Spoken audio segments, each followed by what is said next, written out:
Okay, so how's everyone doing? Great. I picked the observation space, so. Okay, good job. Um,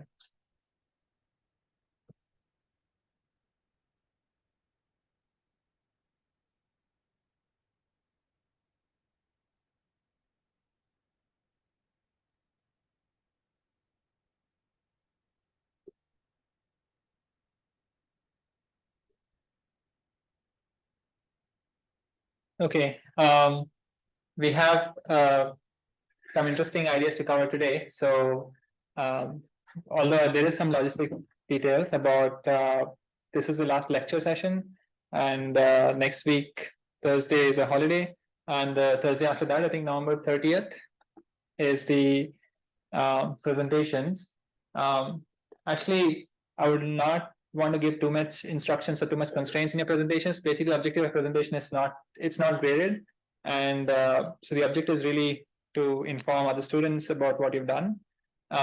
So the focus is not really reporting performance numbers to the third decimal or anything like that. It's mostly what's the context, what's the general direction you took, and what's the architectures. If there's some information about the architecture that you chose, all the data set, if it's not a typical data set, even if it's a typical data set, it's kind of hard to quickly absorb what the features are and what the input output is. So those types of details is what you want to capture. So there is some information similar to what I just said in the projects page about what you want to submit the day before and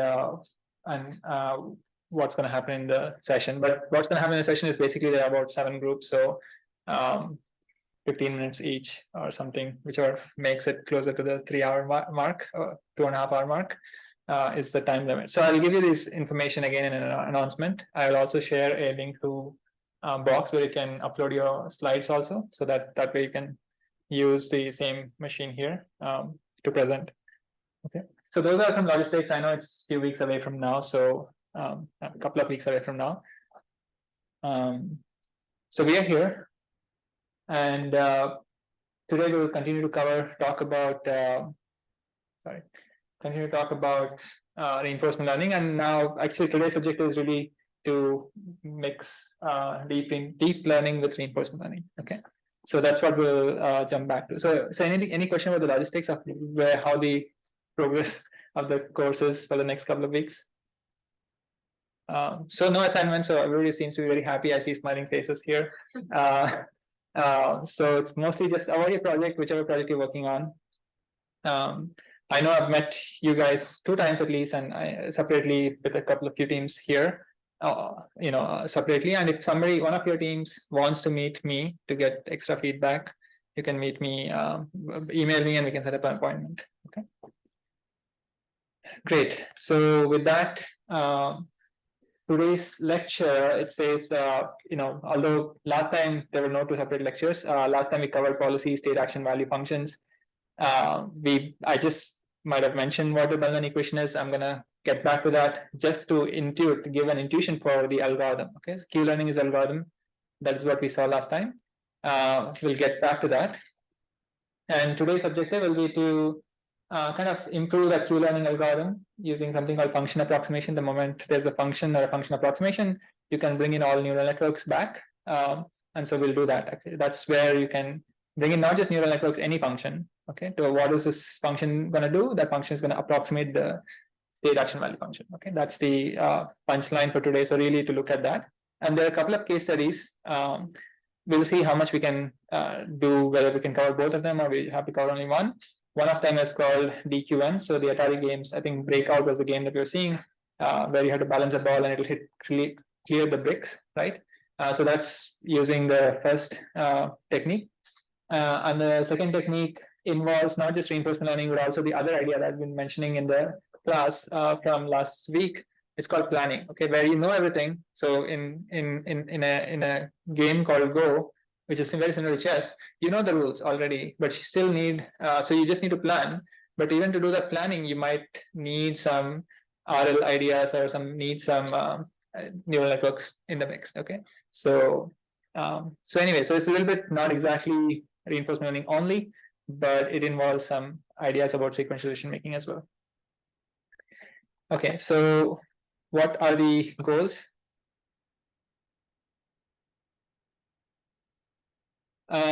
Last time we did identify the relationship between state value functions and state action value functions and policies. I know it was probably a little bit heavy towards the end of the lecture. So the relation is basically that we started last lecture with talking about, okay, if you want, there's an agent, there's an environment, and they interact with each other. Agent proposes actions, environment gives back a next state and rewards, basically. That was the interactivity or the loop, feedback loop.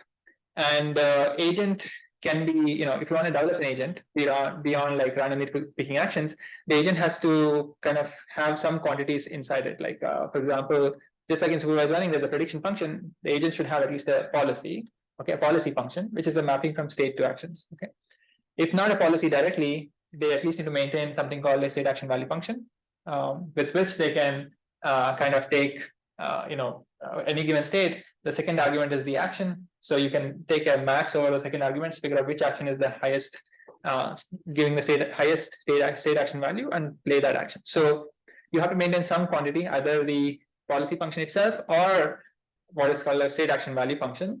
Or you can also maintain a model of what the environment is about. So if you're a robot or if you're a car driving in an environment, in a real world, you can actually have a model of the real world inside you, so that you can actually figure out, oh, if I do this, this is what's going to happen. And now because you have a model of what happens when you do what, you can try the action that you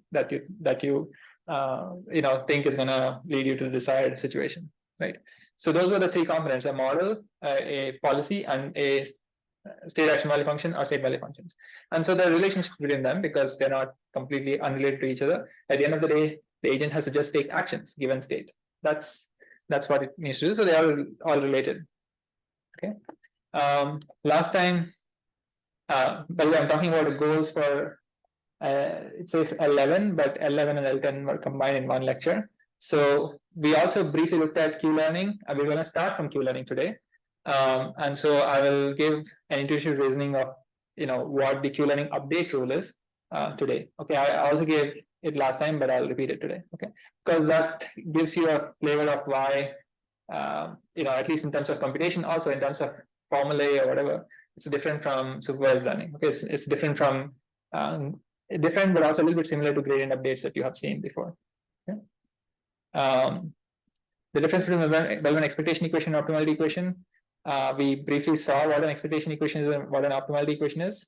The difference is that expectation equation is linear in the state value functions or the state action value functions, and Bellman optimality equation generally is going to be non-linear. Okay, so this is harder. The second one is a system of nonlinear equations. The first one is a system of linear equations. Okay, we'll kind of see the equations again today. Okay. So anyways, so some of the goals that I'm talking about were the goals from last time, but I will recap with the slides some of these quantities. So today, the second part or the key part today is really to know the role of function approximation in Q-learning. So once we agree that, okay, Q-learning is one candidate algorithm to solve any reinforcement problem, then okay, Q-learning will see that it cannot scale, as in, the moment you have 1,000 actions and 1,000 states, you have to maintain a 1,000,000 entry Q matrix. And the moment you increase the number of states to 1,000,000, then you have to have 1 billion numbers. So it takes, it's not really scalable.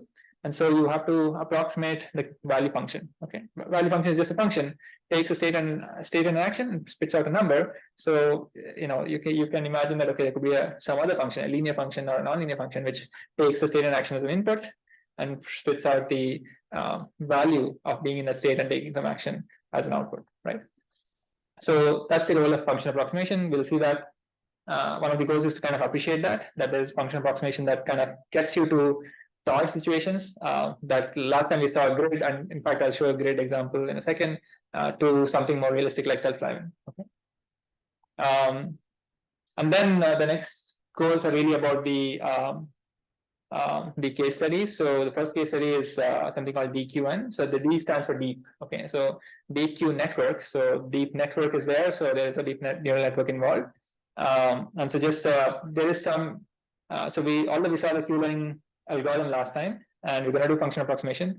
Because we're doing function approximation, there's a couple of extra bells and whistles that you need to add to that algorithm definition. Okay, but that's not the only way. That's like the canonical model. Like learning the canonical CNN model is not the same as looking at the ResNet 50 architecture, ResNet 18 architecture. ResNet 18 has a few extra things. The name has REST dual networks there, so there's some extra connections there which we did not study. Similarly, DQN is just a canonical algorithm. Just in terms of Q network approximation, there are many algorithms here, like thousands of algorithms actually. And we'll see. I'll mention that later. And the next, I guess, two goals are just talking about planning type of challenges, and I'll get to these. These names will not make sense at this point. A Monte Carlo tree search or Monte Carlo search rollouts, but they are competent to solve the solve for what's the best move to make in the game of Go. These were some essential ingredients needed to kind of do that computation in realistic time, so that we can actually play the move and not just be computing what's the best move to make, right? So that would be a key component in that early version of AlphaGo that we'll see today as well. So what I want to do is actually, instead of showing examples like last time we saw a self-driving video, Flappy Bird video, and so on, this time we'll actually go through a implementation of Q-learning. Okay, so implementation in a specific environment where I just want to show you how the code looks like. We've seen some code bases before, code examples before for CNNs and other things, but online learning we did not see any code because it's very simple. You just maintain some statistics and then take an action based on flipping a coin or something like that, right? So this code is actually, I just there was a link before, but I updated it in the examples folder. I also renamed the folders. Previously it was just CNN or FNN and stuff. I just changed the name folders to full name so that it's clear what that folder is. So in the reinforcement learning folder, there is a Q-learning flipped world notebook. Okay, so that's the notebook that I've just opened in Collab to show you. So to show you what the environment is and how the Q-learning is defined there. Okay. And we'll actually come back to the Q-learning slide in a second. So let's do that. Yeah. So let's briefly look at the Q-learning algorithm. It's basically saying maintain a, let's see if I can present. Maintain it, start with a table of potentially random numbers, which is the number of states versus the number of actions. Okay, and start with some starting state. If you're in a grid or something, or whatever you're doing trying to do an action, you have to start from some state. So start with the starting state, whatever state you observe, and then every round, this is the online machine learning loop. Basically, every round you do something and you get feedback. Based on the feedback, you do better things later. Okay, so you take an action. So the first two bullet points, you're just saying the same epsilon greedy strategy that we saw 2 lectures ago. You're just flipping a coin with epsilon bias. So think of epsilon as, let's say, 0.5 for simplicity. If you want to flip a coin, unbiased coin, and if it lands heads, to pick a feasible action that is currently you can do with 50% probability.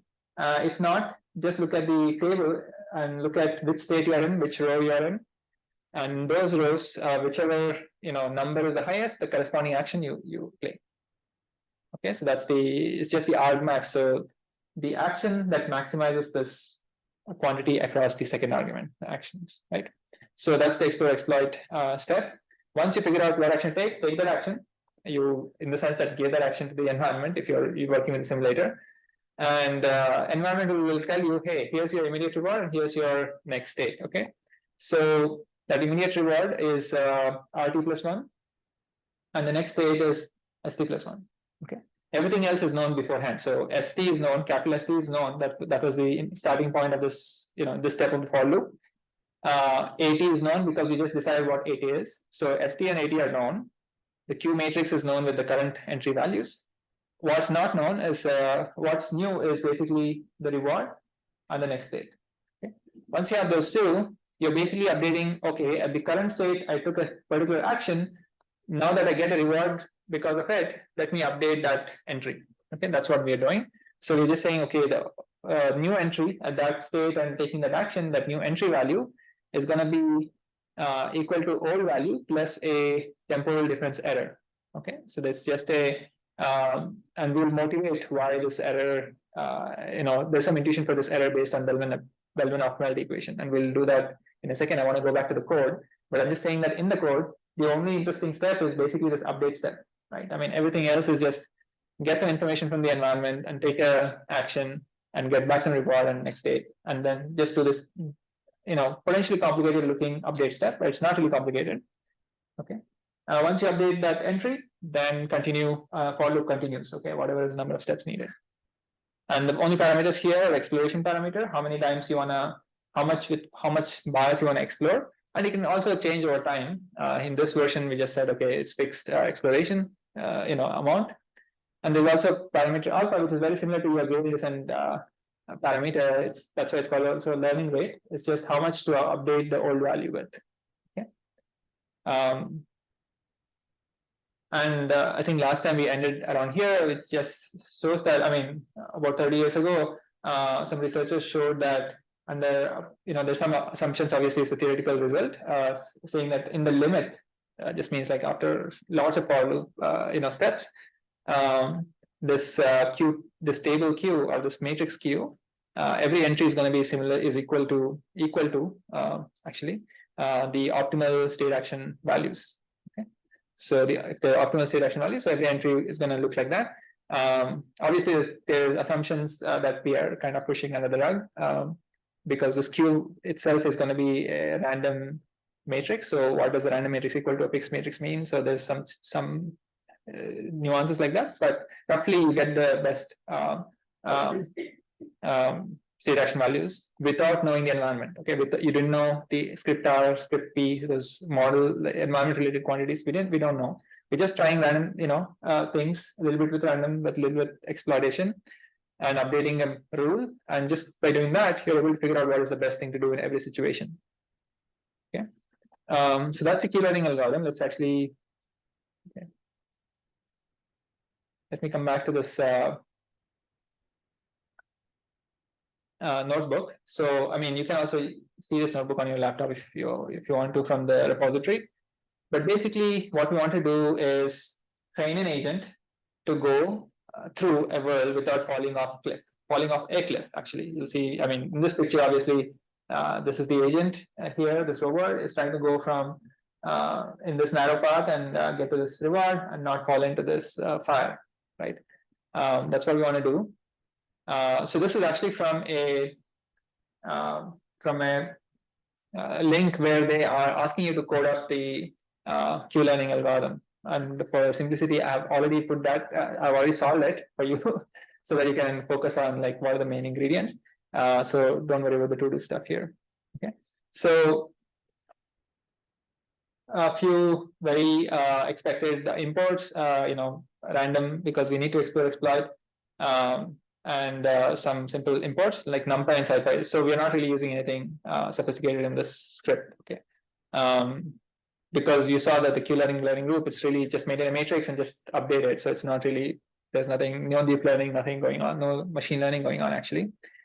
So some other choices. So here's the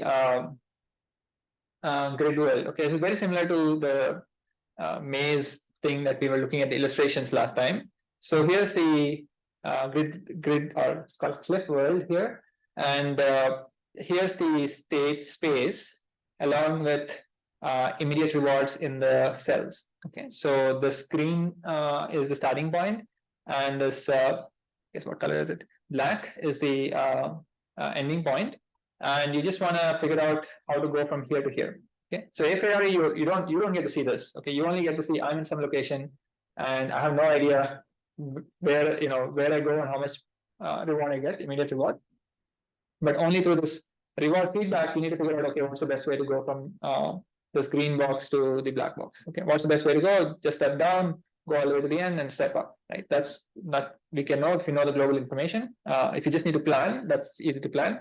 But if you the only information you get is through this, signal -1 or -100. Like if you see -1 here, and let's say you go down -1, go left -1, these two look very similar, right? So you have to kind of immediate rewards look similar. So it's not even like the immediate rewards are telling you which direction you need to go. Okay, This is also the case with the maze situation also. So just because immediate rewards, irrespective of what action you take, look the same, doesn't mean that also further kind of increases the complexity here, increases the, I guess not complexity, but hardness of finding the best thing. If you're just getting a reward as the only signal for you to figure out the best route, right? So and this pink boxes are the boxes where it's fired basically. So that's where if you take that step, or if you are somewhere here and take the north action, then you fall into the cliff, fall down the cliff, sorry, and you incur a huge negative reward, okay, immediate reward. And that's why you know that, okay, maybe I should not be going north, or I should not be going east, okay. So that's the definition. So this M and N correspond to the, just trying to figure out which coordinate you are in. So M is 0 to 3 and N is 0 to 11 here, okay. So starting state is 0, 0 and ending state is 0, 11. So this notebook actually has a lot of description about the Q-learning algorithm and so on. So yeah, so let's look at the online machine learning group or the reinforcement group. For while episode is non-terminal, just means that you have not fallen on the cliff. Non-terminal means you're still continuing. You need to choose an action. Environment changes the state, like basically tells you here's a new coordinate and gives you the reward. Yeah, that's the loop. And obviously all the complexities in like, okay, you as an agent, what do you keep inside your definition, right? So since we've been looking at Q learning, inside will be just maintaining the Q matrix. And just by using the Q matrix, we can still take actions. We don't have to have an explicit policy function to take actions. Okay. Okay, so it's not very instructive to look at how the environment is defined. I mean, I'll quickly go over it, but basically, you didn't define like what are the states here. This literally just exhaustively is saying, okay, what is a state, and state is just a named tuple. Okay, so it's basically the two coordinates. Okay, so it's just enumerating what are the states here. You don't need to do it, but you can also do it for convenience. And what is the goal state? This is the 0, n, this is 0, 11 that I was talking about, and then starting state is 1, 0, 0. Okay, so and so the states which you want to avoid is 1 to 11. Okay, so all states is this list. Okay. So and when you terminate, when you either fall off the cliff or when you reach the goal. Okay, so it's just a list appending. Okay, so and then the default reward is -1, and if you fall off the cliff or reach one of the cliff related states, then your reward is -1. So we're just describing the environment because we have to set up the environment here. And then what actions are possible? Here we are saying, okay, you can go east or go right. Go down, go left, and go north. Okay, so they just which are defined in terms of this nice quantity called state, so that you can just do additions and so on. Okay, and so to define the environment, it's what are all the states, what are the bad states, what is the goal and what is the starting point, when do you terminate, and what are the rewards, immediate rewards. Okay, and what are the actions, moves are the actions that you can take. Okay, so this is just plotting the, this is just a helper code to plot things. So this is the plot that we already saw, in the, I guess at the very beginning. I guess it's a little bit zoomed in entries here, but it's basically -100s at the ping states and everything else is -1.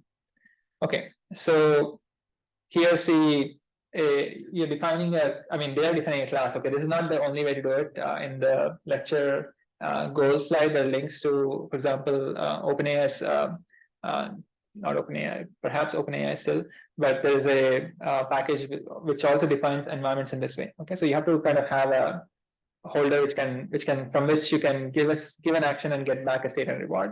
That's what this class is. So if you instantiate a object of this class, then that object's API is basically here's an action, give me back the next state and reward. Okay, that's the API, right? So some initiation. Yeah, so reward in a state, is it terminal? So the environment has to maintain these things so that it can respond to,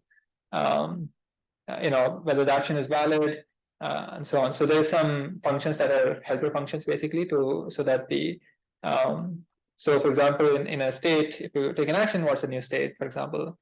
This is one API basically, and the second one is in a state, what is the reward? Okay, these two functions literally tell you what's going to happen if you change state. So if you take a certain action.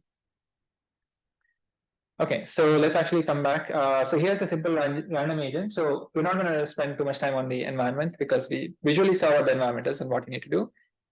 Here's a simple random agent, again, defined as a class, but you can also make it a function if you want. So it just has to figure out what are the valid actions. Sorry, given a bunch of valid actions, it can say what to do, which is just basically take. I mean, it's written in a very verbose way, but basically it's just picking a random choice. It's basically picking if there are 4 actions, for example, move northwest, east, south, then 25% probability, you just pick one of these actions. Okay, so it's just being done in a very roundabout way with a random, creating a custom random variable. But just for generality, you can just say random.choice, for example. It's the same thing. Okay. There's no learning there for random agent, so you just accumulate what rewards you get. So here's a simple interaction. This is that for I is equal to 1 to n, for t is equal to 1 to whatever, right? So instantiate an agent, instantiate the environment. Okay, so 2 particular instances of those 2 classes, and then run episode is basically a function where you're saying while you set the starting state, and while you have not terminated, you take some figure out. In this case, it's basically saying what are the valid actions. So the environment is telling you, hey, here are the actions you can take, but that's not needed that you have to have an interaction like that. But given those valid actions, the agent is saying, okay, this is the action I want to take, which is just flipping a coin right now. And then the environment is saying, oh, you give me this action, this is the next state, and this is the reward. Okay, those 2 functions are being called, right? And then agent is not really learning because it's taking that information and just remembering it, as in logging how much reward it's collecting and ignoring everything else. And then the new state is now the actual state. Okay, so you can just call the run episode function. And here's what it did in my run, and it will be different potentially for your run. So what did it do for random agent? From what we see here, it just went down. After that, we did not log which direction exactly. I mean, there is actually a agent path dictionary which tells you where you're going, but basically went down, went here, and then came back here and went there. Okay, so that's just pretty random. It could have just gone from 0 to x, for example, or like this and so on. Okay, so but in this particular execution, it just went quite a bit far away and then came back and kind of fell off the cliff. Okay, so it knows now. Sorry, this agent is a random agent. It's not really learning, so it will not learn from this episode to next time do better. But that's where I guess the intelligent algorithm comes in, right? So this is very similar to in the multi-unbounded case. We had the round robin or some random action choice versus something like UCB or some really doing better, right? So that's the situation here as well. So there's a key learning algorithm that we have seen the pseudocode before. I'll not. So this text is literally capturing what we discussed last time in terms of what is a return random variable and why we need to maintain a queue function and so on. So let's actually just look at the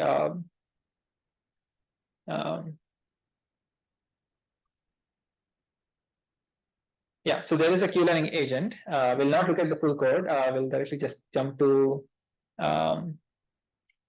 yeah. So jump to this agent has an interesting extra function, which is the learn function. So we'll look at the learn function, the act function, just to see the acting would be epsilon greedy. So you, with some probability, you pick a random action. With some probability, you pick an exploitable action. So I think you can see that.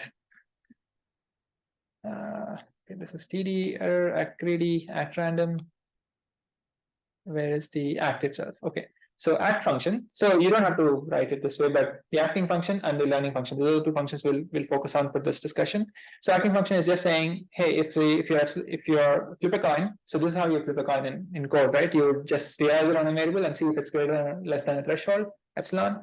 If it's greater than epsilon, then act random. If it's less than epsilon, then act greedy. So act greedy is literally taking that Q value that you're maintaining and figuring out on this state among the 4 Q values, which Q value is highest, and display that action. Okay. The learning function is where the Q function update is happening. It's just 2 lines here. So it's just saying q of s comma a is the old value, q of s comma a plus that learning rate times TD error. Okay, and that's exactly what we saw in the slide, right?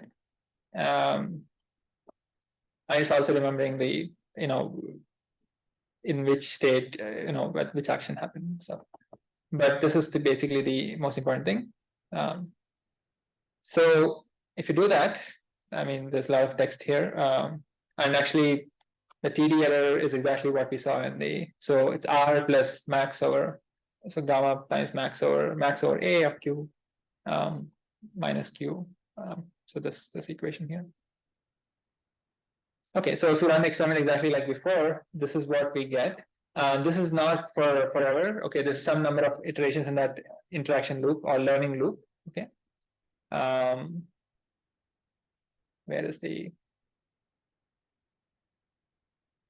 number of episodes, a number of times it got to retry and try many different things.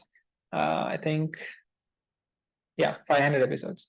Okay, so it's 500 episodes, and in each episode you can have many steps. Okay, if you die immediately, then you have like 1 or 2 steps, but if you wander around that environment, you could have many steps in that single episode. Okay, so that's what this means. So 500 episodes doesn't mean only 500 steps. Okay, so here's what you're seeing here is exactly the same grid, state space, but now you're seeing the intensity being the value of that being, is the value of that being in that state. Okay, so dark blue means the less negative, and here and light blue means more negative.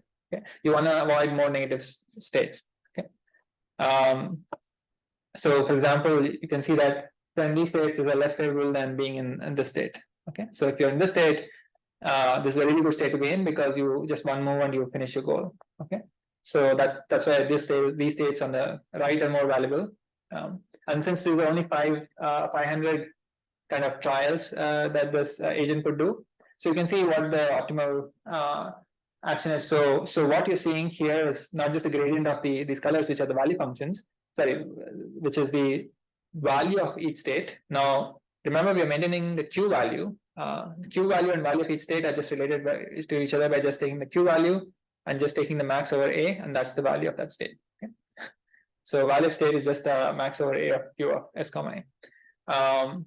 So in addition to the value, you also have argmax of Q is going to tell you what action to take if you're just going to be greedy. Okay, if you had the optimal Q values, then you'll just be greedy with respect to those Q values. Okay, so which means that in every state you just say, okay, which of those 4 actions is giving me the highest Q value, and then that starts the action. So here's the action choices also, which are shown. Okay, V means V means go down. This greater than one of these arrows means go left.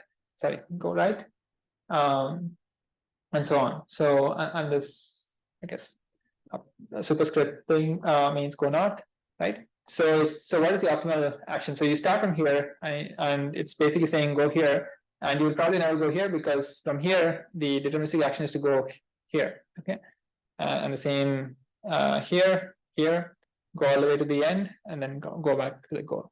Okay, so that's the optimal thing.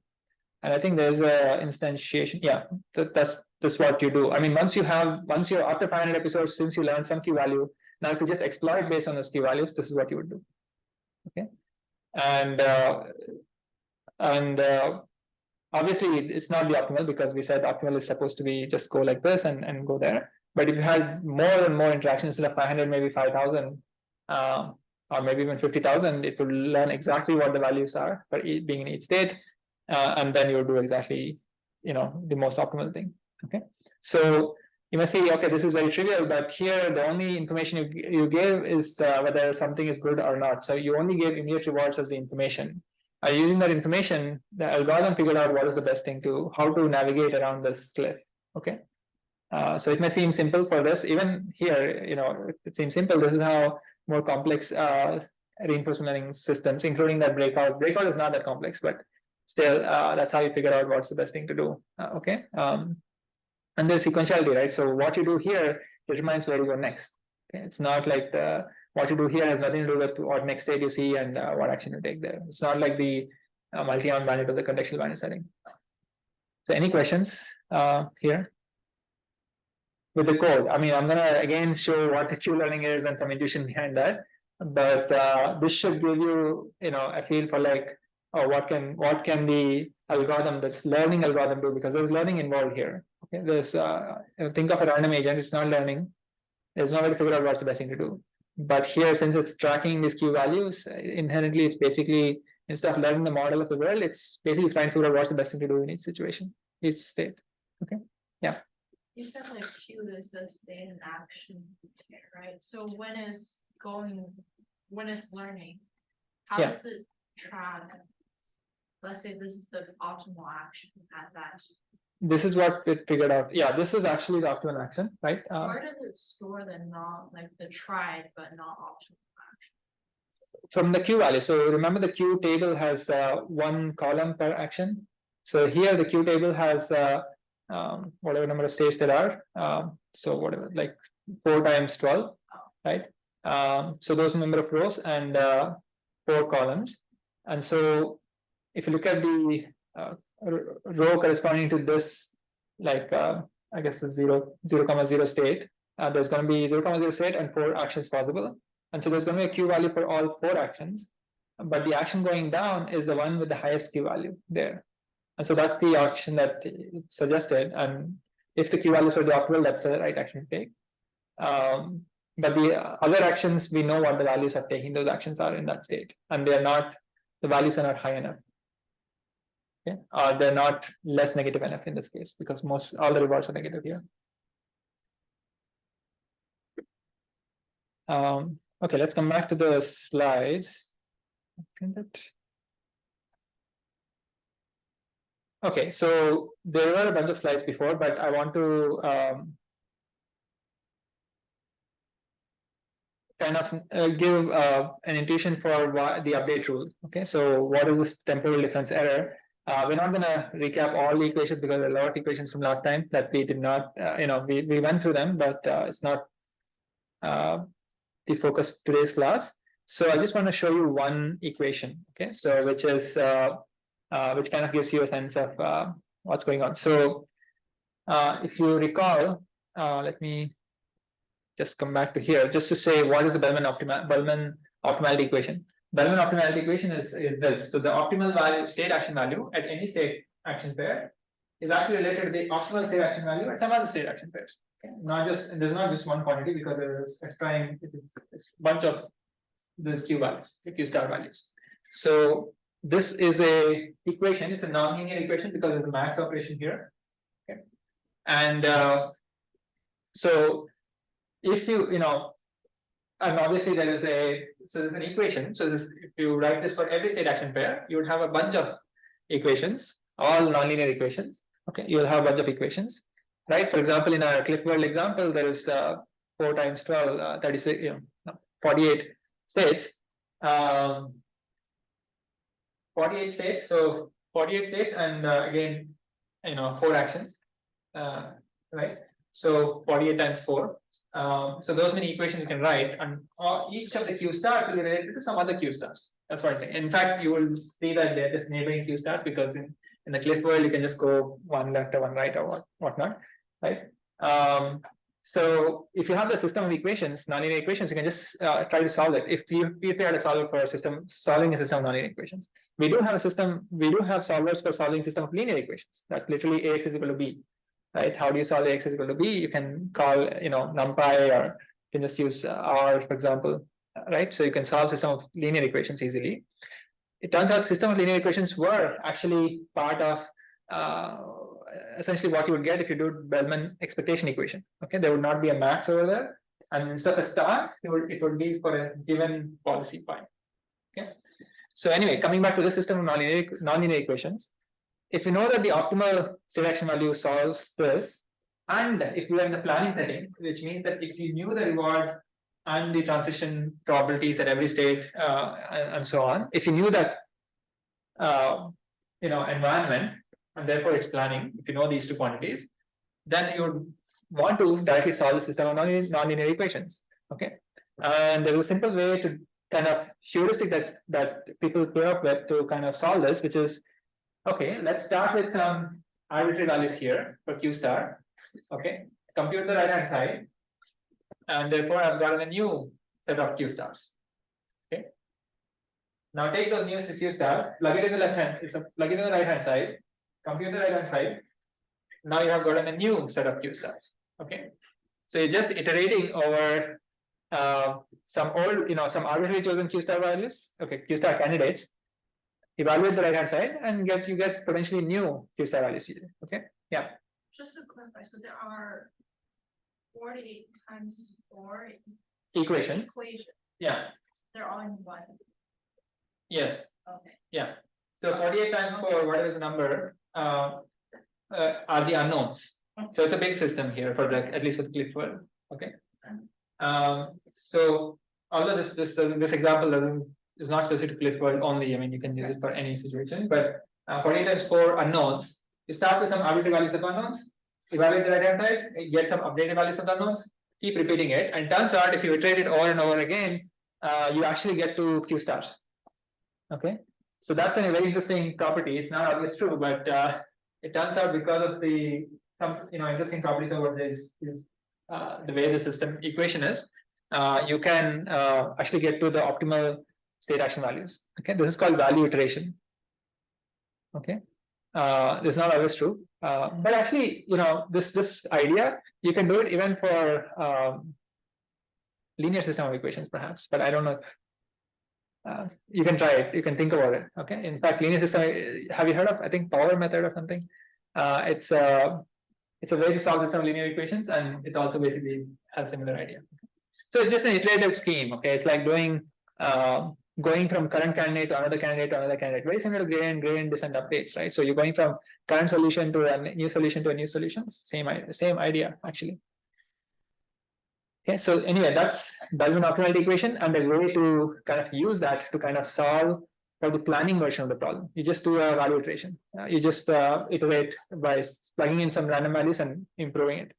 Okay, now, which means you drop the inequality, make it into a update type of a rule, and so that's for value iteration. But then in reality, so in our non-planning situation, okay, we don't have the world, which means that we only get one reward from the environment, and we only see one next state. Okay, right? So we don't, let's say we don't have the world parameters, the reward function and the transition function, then we only get to see one next state and one reward value. Okay, so if we only have that, then we can also approximate, okay, which is what you can see here. The same update rule from before. But instead of that script R, we observe some reward, and we get to some next state. Just use those. Okay. Now you must say, oh, where is the extra negative sign here? And that's the only extra thing. That's only because this and this together, you can just merge them together because they're the same quantity. So you can just say that my new value is 1 minus alpha times old value plus alpha times this. Okay. That's what this equation is. It's just written in a little bit different way because the term in the bracket is defined to be temporal difference error.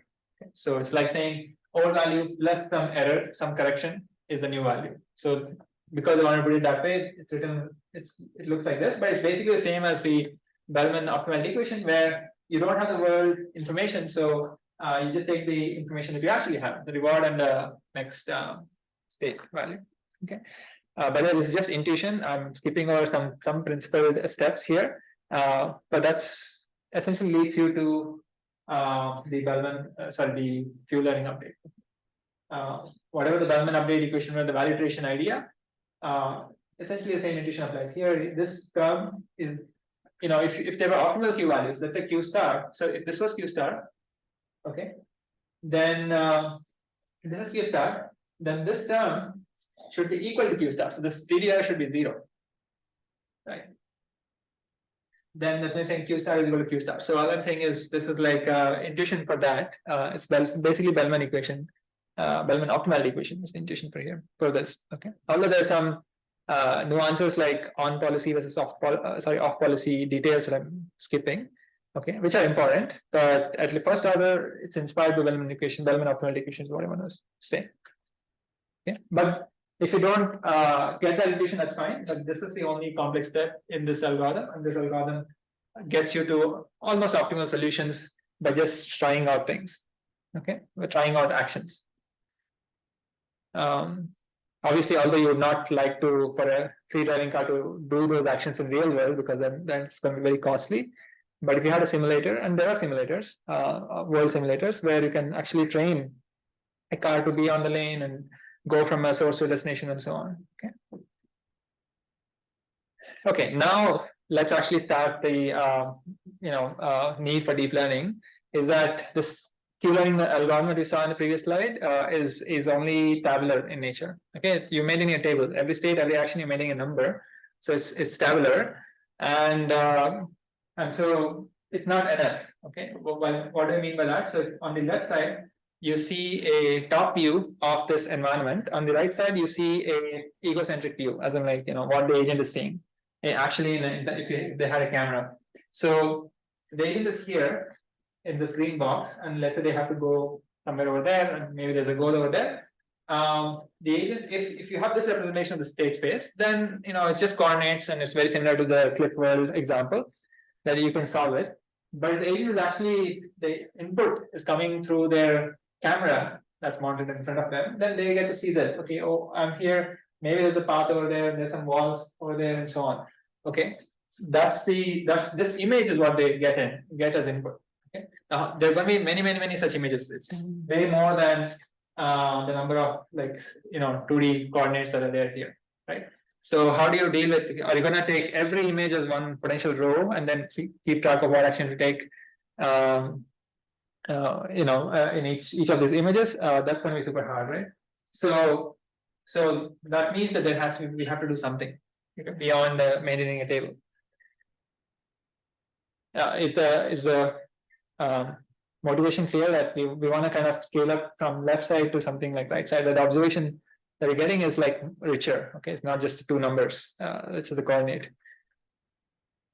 Okay, so to do that, we're gonna pick any function, doesn't have to be a neural network, but any function to approximate one of these quantities that we have been talking about. And since we're talking about Q-learning, we'll focus on approximating the value function, the state action value function. Okay. So, but we can approximate the policy, we can approximate the model also. Okay. So what I mean by approximate the policy is that pi function, pi of s, which needs to spit out an action. Approximation just means having like a function, like a linear function or a random forest or something else. That's the approximation. We don't know what the true function is. I mean, we haven't talked about policy functions, but for value function, we know what the value function is, right? What the optimal value function is. But we're going to approximate it. Okay. And then if you approximate that value function or one of these quantities, then we can actually optimize this using all the machinery that we know in supervised learning. Okay, so gradient descent basically. We can do gradient descent and figure out what's the best parameters of this function approximator so that we can take best actions to maximize cumulative rewards. Okay, so our objective is always to maximize cumulative rewards, but there's now two levels of there's the approximation of the Q function, which hopefully captures the true state action values, right? So basically, instead of storing that table with states and actions, you can have a function which has a parameter. Okay, so instead of QSA, you have QSA with a parameter W. Let's say W stands for weights. So the functions would look like this, or this, where basically you give some input, just like in supervised learning setting, and it produces it's like a regression situation, so it produces a number, okay, a value of being in that state and taking action. Or if you just input a state, it produces all the values that you can have for every action that is possible in that state. Okay, so let's say there are 4 actions possible. Then, given the state as an input, like the image as an input, you can get let's say 4 actions. Then you can get 4 numbers, one for each action that you can take for that image as an image input. Okay. So it's just a box with parameters, and you just if you knew the true Q value, there's a way to approximate it by minimizing, let's say, squared error. But you don't know the true Q value, so they're going to do something. Okay. And any function is possible. We haven't seen many of the functions in this course, but some of these functions you've hopefully seen in some other course. Okay. Okay, let's now only talk about approximation part of it, and then we'll come back to the Q learning loop, couple of slides later. Approximation part just means, let's say there was a Q value that you want to approximate. Let's say that Q value is called Q pi. Okay, so there is a policy for which I know the Q value, state action value, at every value function for every state action pair. I want to approximate that using Q hat, and Q hat has a parameter W. Let's say Q hat is a neural network. Okay, so Q hat just has to kind of say, produce the same values as Q pi at every state action input values. Okay, so for every state action, Q pi is saying, okay, 10 units of 11 units and whatnot. Then Q hat should also be saying, okay, it's 10.1, 11.05, whatever, like close to this numbers that Q pi is saying, right? How do you, if you had Q pi, and that's a simple thing. Now we're only talking about approximation. If you had Q pi, then one way to do that is, okay, I know Q pi. Let me just subtract what the values current parameters are producing. And if they are far away, then I want to update the current parameters such that this Q hat is as close to Q pi as possible at as many locations as possible. Okay, so that's just a function approximation. By definition, if you're approximating a function to a given function, then you can use a square loss objective like this. Okay. There's expectation or pi is just is the detail, but it's basically saying, okay, at some places, basically you want to kind of visit the state action pairs that are actually relevant to the pi. Like let's say pi is not taking any, some action A prime, then you don't care about how good the approximation is at that A prime. Okay. But anyway, that's some minor detail. But in general, this is just a objective function if you want to just care about approximation. And how do you solve this approximation? You can just do gradient descent, right? So this is the objective. You want to minimize. And how do I minimize this? I can manipulate these parameters W of this approximating function. And so I want to do gradient descent on this W so that my function is as close to some target as possible, right? So the gradient descent would be something like, delta W is just W new minus W old is some learning rate times, since there's a squared objective here, it's just whatever is inside the objective times the gradient of the function. It's just by definition. How do you get that? Because forget about the expectation here for a second. We take the derivative of the loss with respect to its input. Is this a minus b the whole square, right? So that gives you -2 here, and that -2 if you bring it over here. Then that's the term here. And sorry, that's the term, that's just this term, first term here. And then the gradient of this with respect to W is just what is this? So it's just a chain rule here. So we know what the gradient descent step should be if I just want to approximate to a target function. Here, I know we are seeing it not in a most generic form where I'm saying f hat and f of some input z. Here the inputs are s and a. That really didn't matter whether it was s comma a or some single input feature vector or something. So this is how you do gradient descent. And the reason why I showed the previous slide is so that I am now trying to intuit how you're gonna do function approximation for the Q functions. Okay, so if you think of if you have a state on an action pair as an input, you can make a feature vector out of it. Okay, for example, if state is represented by two numbers, let's say coordinates, and action is represented by categorical values, you can just one-hot encode it, and so therefore now you get a vector, right? So you can always get a vector from a state of action. So let's call it this x of s comma a. It's some vector, and let's say our q hat for simplicity is just a linear function. Okay, so from s comma a, I got some feature vector, and then I'm saying, okay, feature vector times some w. So it's like beta transpose x type of one. It's just some coefficient times some feature 1 plus coefficient times feature 2 and so on. So it's just some linear function like this. Okay, if that's the case, then how does the gradient update look like? It's very simple. It's the same as previous slide, except if function is q hat and if you take the gradient with respect to w, like every coordinate of w, you just get what remains is every xj. Okay, and so you can just put the x vector as the gradient of q with respect to w. Okay, it's just x. Okay, that should be clear. Like if you have a linear function, then the gradient of the the linear function with respect to its parameter vector is the coefficients vector, okay, or the data vector, whatever it is. So that's the linear update. Okay. So now we have a little better sense of like what the update would be for if you had a feature vector like this, if you had a function like this.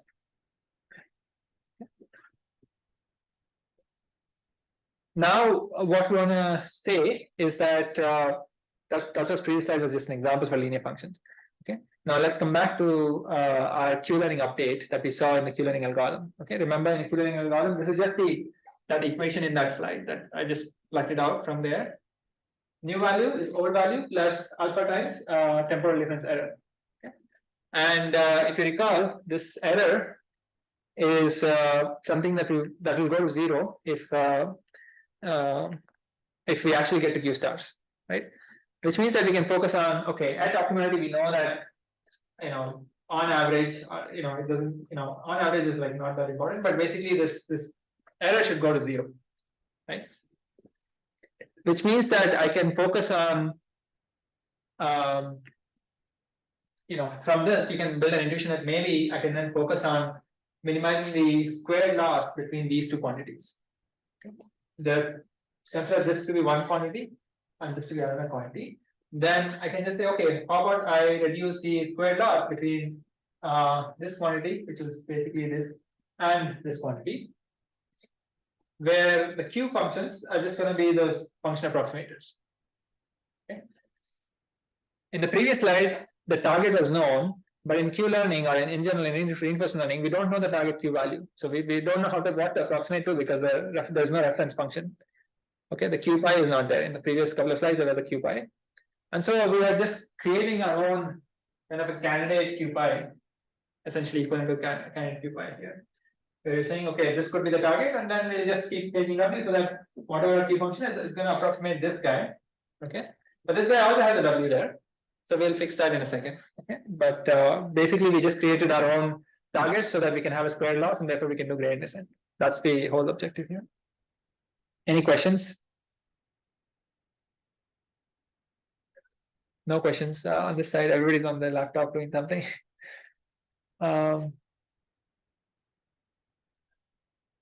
Okay, so what we saw in the previous slide, this intuition of like having minimize some square loss, where we define the target to be basically inspired by the Q-learning update with basically the TD error. We're trying to minimize the TD error actually.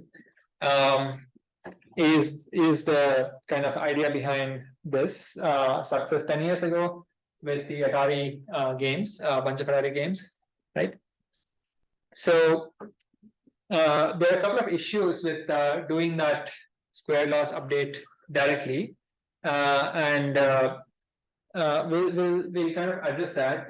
Basically, the point is that once we know the square loss, we can't just do how we do it in Q-learning, which is get one new data point, new reward at the next state, and just do the square loss at one step at a time. Okay, we can't do that anymore. So there has to be some connection to some batching that needs to happen, so that we can keep our we can actually, if we have a batch, then stochastic gradient descent expects a batch, and so that way at least things are stabilized.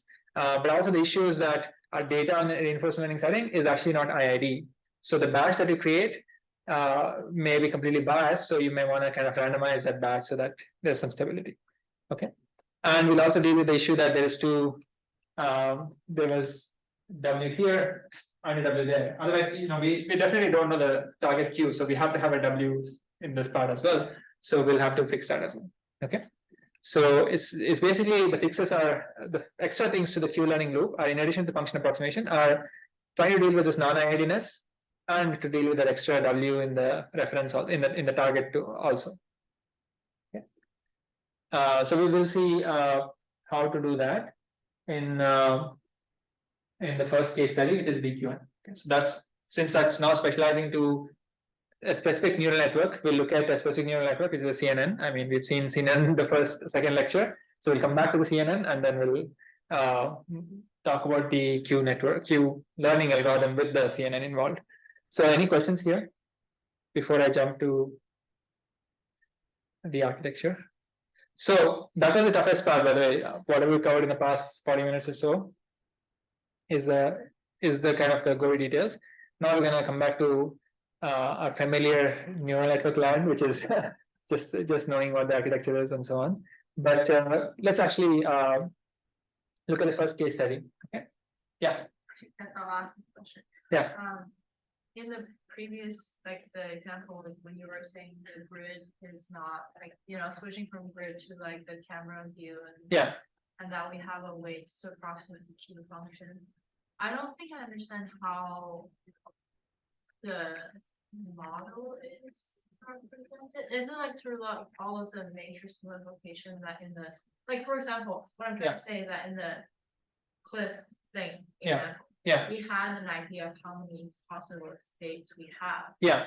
But then in the one that you just covered. Which we will do, which is we haven't covered yet. We just said, okay, because we can't do this at scale, right? Because situations will be like this, yeah. We'll have to do some function approximation. So you just talked about how we actually learn the. I will continue to do that. I'll continue to explain how to do that in the DQN case study. But the point is, we have to do function approximation. Any function, neural network or otherwise, would be fine. I was just trying to explain in the previous section what is function approximation. Let's say if you knew the target Q value, you can approximate by just doing gradient descent.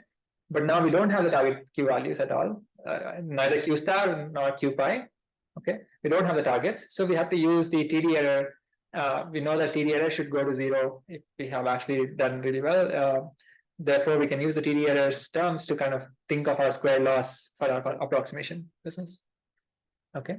But we haven't really written down what the rule, how to use that approximation in an actual practical algorithm. So the first algorithm we will see is DQN in that case study, which will actually show you, and it'll show you how to kind of minimize losses, update parameters, such that the neural network that you learn is actually able to make the right action. So the neural network is going to take the camera view input, this image as an input, and it's going to produce in the Atari case, whatever the number of joysticks are, I think 16 moves that you can make, I think 16 actions that you can take by combo presses and all that of the keyboard. So there are 16 actions, one image like this, and so you're producing a 16 plus 5 basically.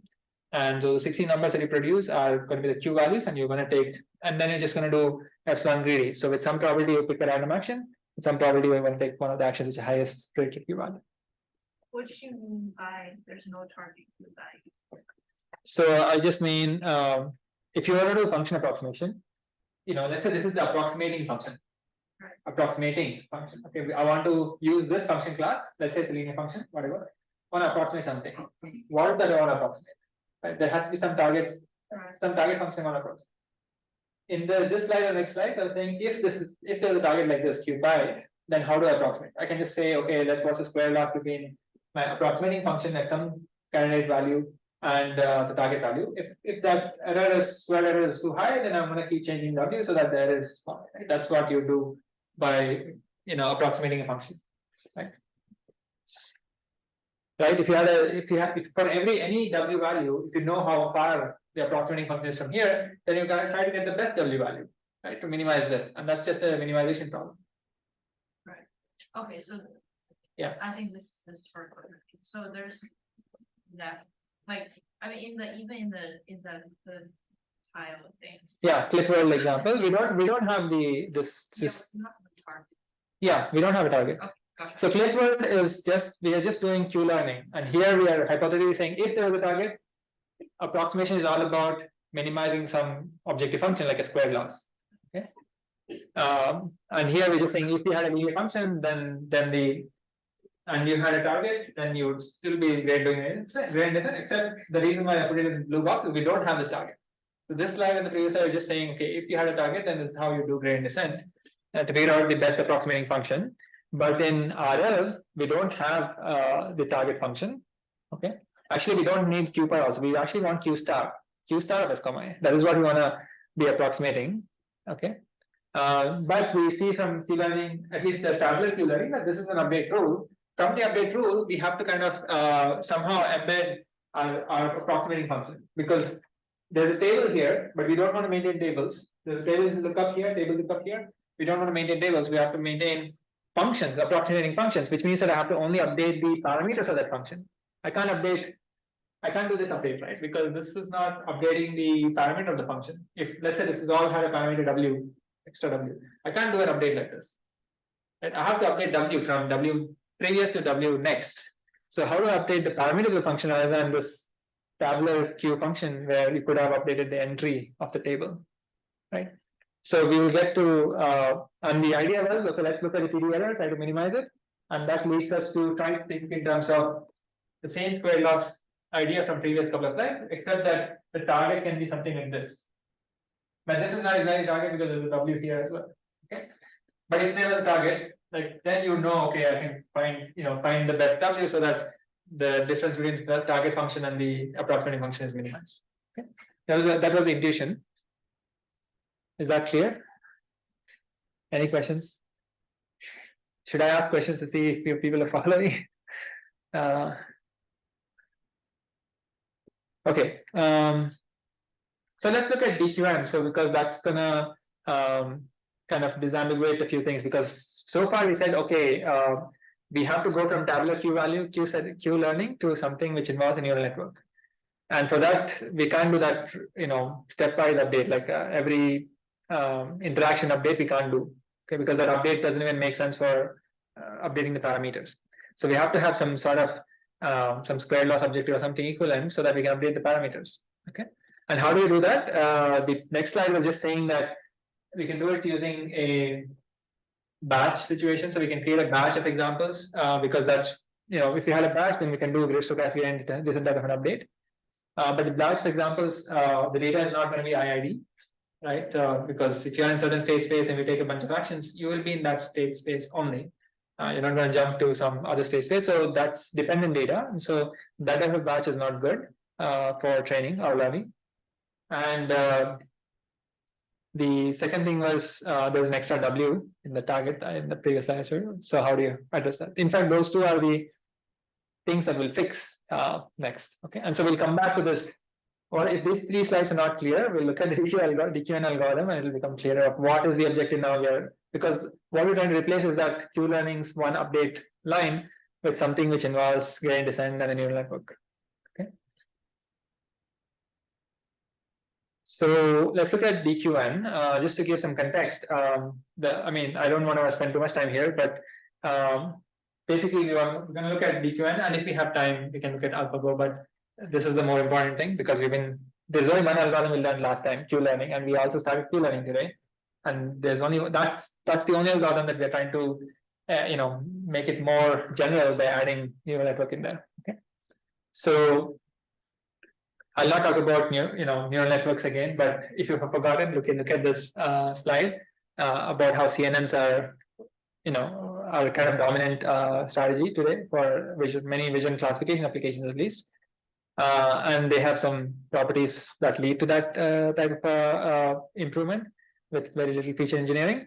And CNNs were used, in fact, a very simple CNN was used in that DQN algorithm, which literally takes a Q learning and do something with minimizing the temporal difference error to kind of the same architecture can play all these 48 or 50 games here, okay, 48 odd games here. In some games it does well, some games it doesn't, but we'll see that slide towards the end. So how does the picture look like? Very similar to Cliff World. There is a simulator. Yeah, there's a simulator here. Okay. This is a simulator. It's not our code anymore, right? But it has to produce the reward, the score, basically, and it's produce the next state, which is the screen. Okay, which is not a coordinate anymore. In Cliff World, there's a x, y value. Here it's not a x, y value, it's the whole screen, right? So screen and these two are the things that the environment returns, and the agent here shown through the brain is supposed to take an action on a joystick, and so that's the information that goes to the simulator, or in this case the game. Okay, it's a one-person game. We'll look at AlphaGo, which is there's a competition involved. Here it's like stochastic environment. Somebody coded some stochasticity in this and some rules for how how they'll generate new enemies and so on. but we don't care about modeling all that. Okay, we just want to by trial and error figure out what's the best strategy to get maximum points. Okay, so what does DQN do? It basically picks up the function approximation idea that we saw, where we're focusing on TD error, and we can just say, okay, let's put W in the Q wherever the Q functions. By doing what? First of all, it's using a particular function approximator, a CNN, but it does change two things or add two things which are actually helpful for using a neural network in a Q learning setting. Okay, firstly, batch optimization to update the weights. So function approximator has weights. So CNN is a function approximator; it can have weights. And so, how do you update the weights? Instead of doing per reward and next state value doing an update, it collects a batch of such information and does an update. So it's not at the although there's a lot of interactions happening, you only do an update of the Q values in at a slightly slower frequency. Okay, that's the first thing. And second thing is remember there's a W value in the target side also. Like there's an approximating function, but there's a target also has a W. So how do you deal with that? You kind of fix the W over several steps. So if you fix the W, that's not a then W is not changing. Therefore, the targets are literally just some pre-computable values. Okay. So this freezing idea we'll see again. So basically, there are going to be two ideas in the next few minutes that are nothing profound here, just trying to kind of stabilize the learning so that you actually learn some reasonable Q function and therefore make good actions every step. Okay. So what's the function, right? It's a very simple function. So the Q function looks like this. Okay. So basically, you have an 84 cross 84 sized image. So in fact, 84 cross 84 is one screen, and they stack 4 screens one behind the other to get that tensor. Okay, so this is the tensor for the input. Okay, so the input is not just a screen, but screen and like previous 4 screens at some frequency. Okay, so maybe 4 frames, like whatever, 15 frames per second or whatever is the number of frames. So you get these 4 frames, this tensor, go through one con layer. These are the number of filters, 16 filters of certain size, 8 cross 8. This is what they propose in 2030. And you don't have to choose all these parameters, you can change it based on your application. And then 32 another con layer, and then one hidden layer, one fully connected layer, and then output layer. That's it. So it's a very small network. So reinforcement learning with neural networks is really not at the same level as doing vision-based neural networks or even language models. So they're much bigger. Okay. So here it's much. There's only like 2 con layers and 2 fully connected layers, right? So it's nothing going on here. So the output is now, as I said, it's exactly a CNN. So the output is basically the number of scores being produced is essentially equal to the number of joystick moves you have, because you only want one Q value per action, right? So there are only 18 joystick positions. So those are the number of outputs you want to have. Okay. Any questions about the network before we talk about how how the learning happens? Network is clear, right? It's a pretty simple network. Okay, so the equivalent loop is going to look very similar to the Q learning algorithm that you saw, one slide algorithm, except it has those 2 features. First one is called experience replay. This is where we don't want to take the batch of this non-IID data, which is the most recent, and then do a grain update.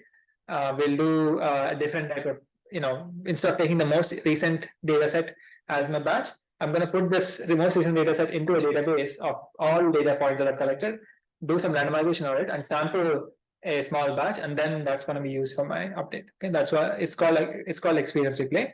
And the second is fixed Q targets. Remember, the target side had a W also, but we can kind of ignore it we don't update it for a bunch of steps. So that means that it's as good as saying it's fixed value, so to some previous value. Okay, so it's decoupled with the actual approximating functions W parameters.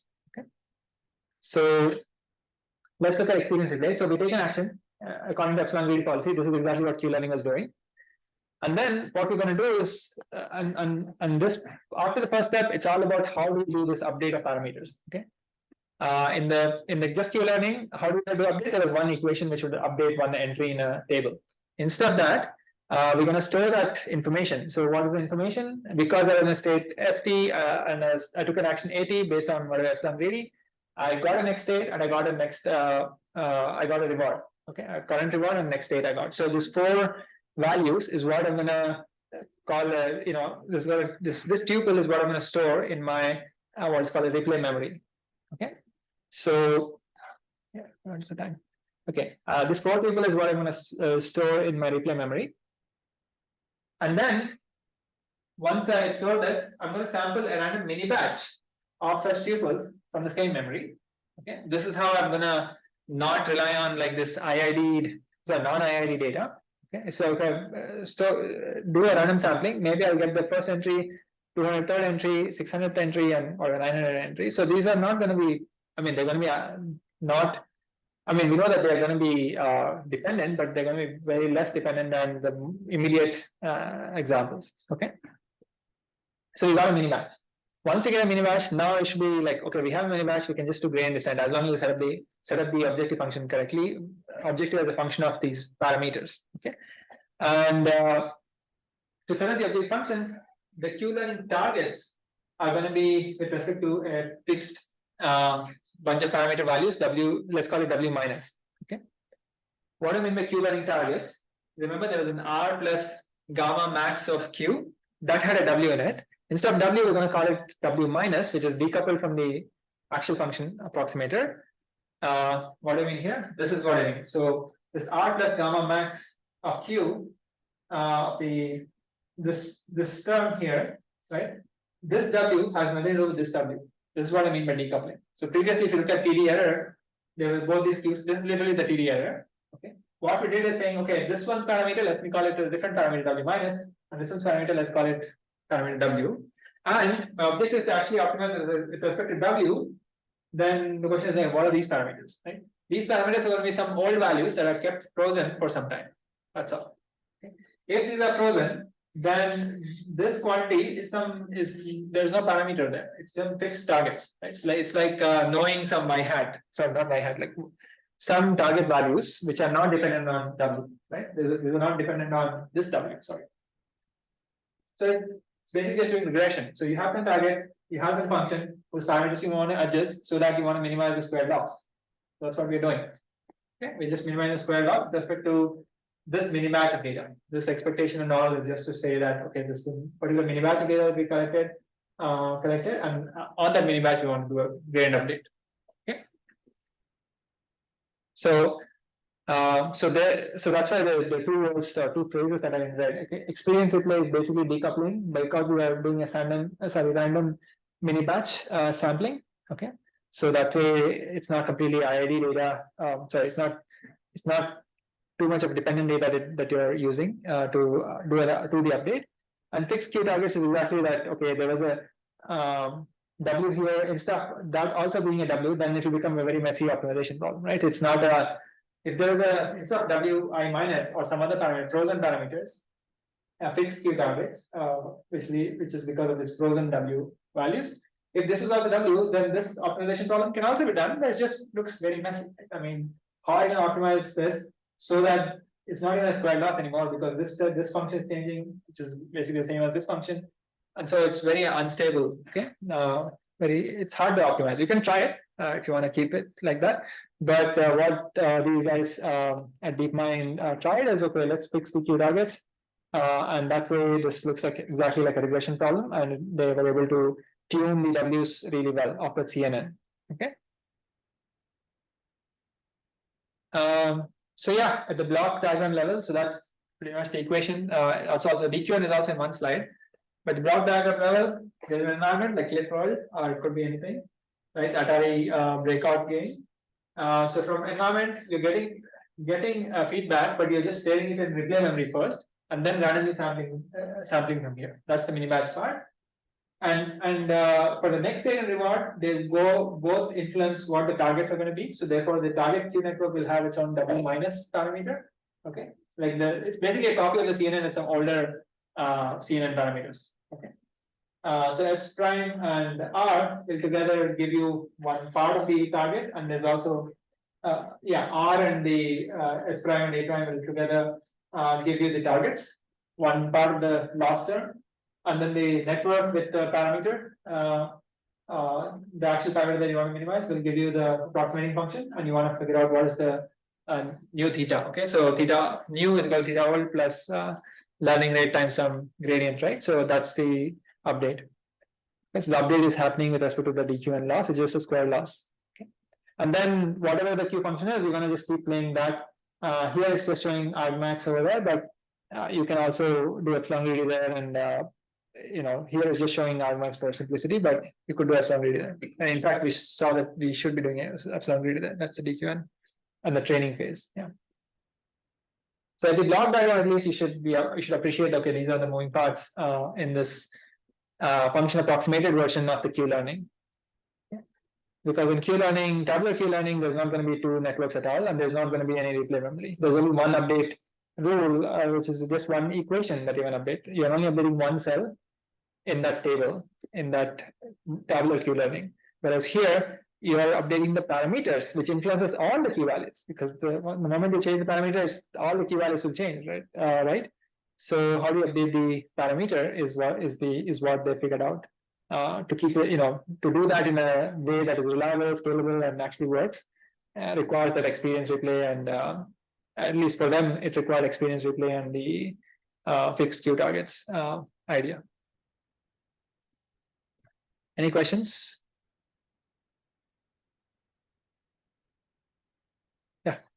A prime is just the current action. A prime is just max over this CNN at the current. So remember, there's a four people, right? S, A, S prime, R. So R is in the data part, S prime is in the data part. S prime, once you put S prime, you want to figure out what is the theta minus is fixed, S prime is fixed now for this term. You want to figure out what is the A prime that maximizes this. So one of the entries that CNN would be the highest. That's the A prime. So A prime doesn't directly enter anything. It just kind of helps you evaluate. It's just an inner variable or local variable. Right? It's just this A prime is just a local variable. It doesn't influence anything. All you want is to somehow get a handle on this some maxed Q value, right? Max among all the actions at that new state. So the S prime is the data, R is the data, S is the data, and A is the data. Those four are the one tuple, one example in your batch, in your mini batch.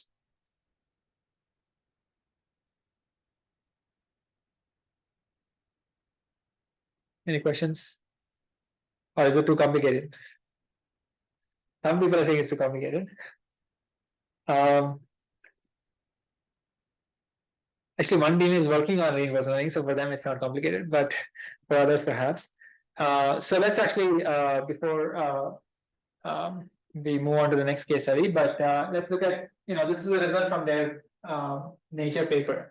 Okay, Nature is a journal, and so they had a paper in 2015, so it's quite a bit old, this one. At least they have had several, the same research group and other groups have had many more improvements in other things. But this is just showing on the x-axis, you just seeing names of the games in the Atari environment, and y-axis is showing how the best linear learner, so function approximation using linear functions. Okay, this is the gray bar, and the blue bar is showing the DQN algorithm's performance. So y-axis is just so they haven't put any R series numbers because all the games are going to be different in terms of total scores obtained and so on, right? So so they're just doing a relative comparison of percentage comparison of which one is X% better than the other one. Okay. And the only new extra data point is this vertical line here, where these games are not sorted by alphabetical order, they're just sorted by the number of games in which DQN is better than humans, and in some number of games where it's way worse than humans. Okay, so there are games where it's way worse than humans. Like, for example, there's something called Montezuma's Revenge, which is a hard game for that DQN model, the architecture that we saw to solve. and there have been several papers on just figuring out how to fix the function approximation based Q-learning or some, some bells and whistles so that actually it does better in Montezuma's. Literally full-fledged papers in top venues, right? In machine learning are focused on why you're doing bad here and how to improve it.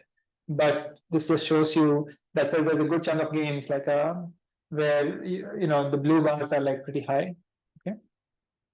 Or obviously there are games where even you don't even need DQN, as in you don't need a CNN. You can just use a linear function approximator, and you can actually get pretty high values like crew here and some of these pinball. So some of these games are easier, so that's why the agent figures it out by trial and error of what to do in what situations. Okay. Another interesting thing that some of you could do in your project, I mean, not really related to DQN only, is what's called ablation study, which is you want to kind of say what is the impact of doing X, what's the impact of doing Y. Okay, so here's the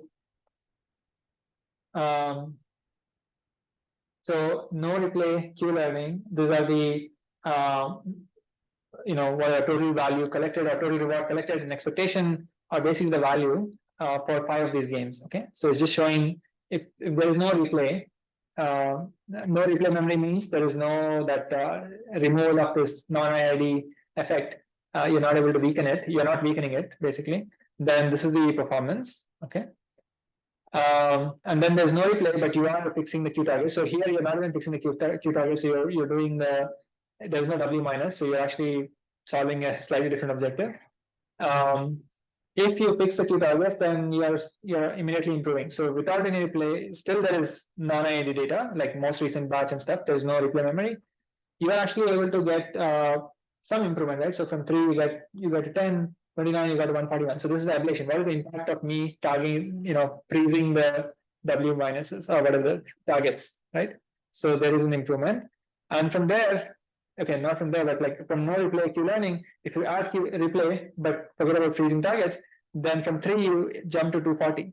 Okay, in the game breakout. Breakout is what we've been seeing, right? Where you break the breaks at the top, right?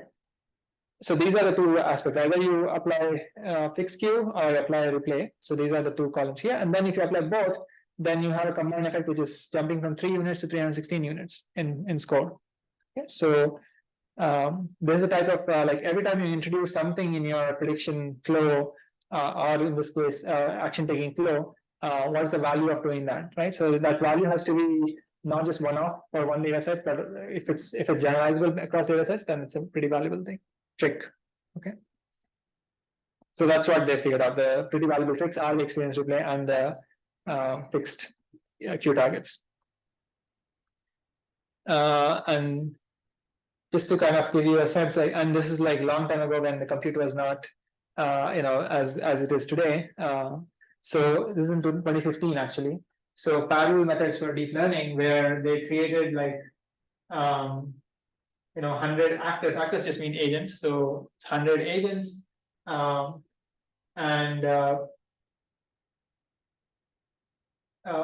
they have to share like 100 agents, all of them trying to do the same thing, right? So try different actions and update Q network. So they had 100 learners. 100 learners just mean this thing in the blue, which is actually the agents Q network, the 2 Q networks. Actors are just think of it as if you have a Q network, you can actually just copy that Q network and keep playing with the environment. So the actors are just kind of think of it as a wrapper around learners. Learners are these things in the blue. This is what we saw in the previous slide. All I'm saying is, if the moment you have multiple copies doing multiple actions, but they all have to mark the same Q network that you want to update, and then there's obviously parallelization issues.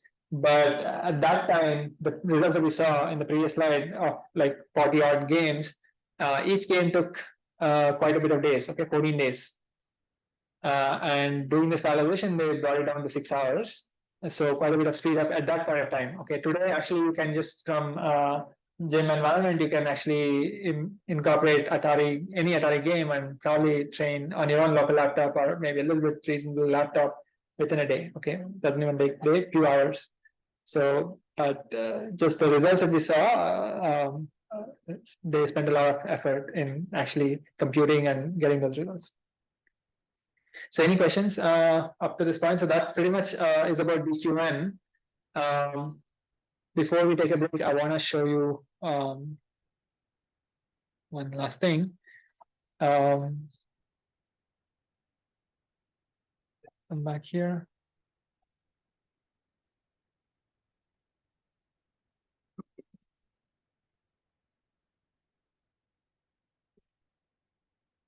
Yeah, so this is a really good repository. Minimal RL is the name of the repository.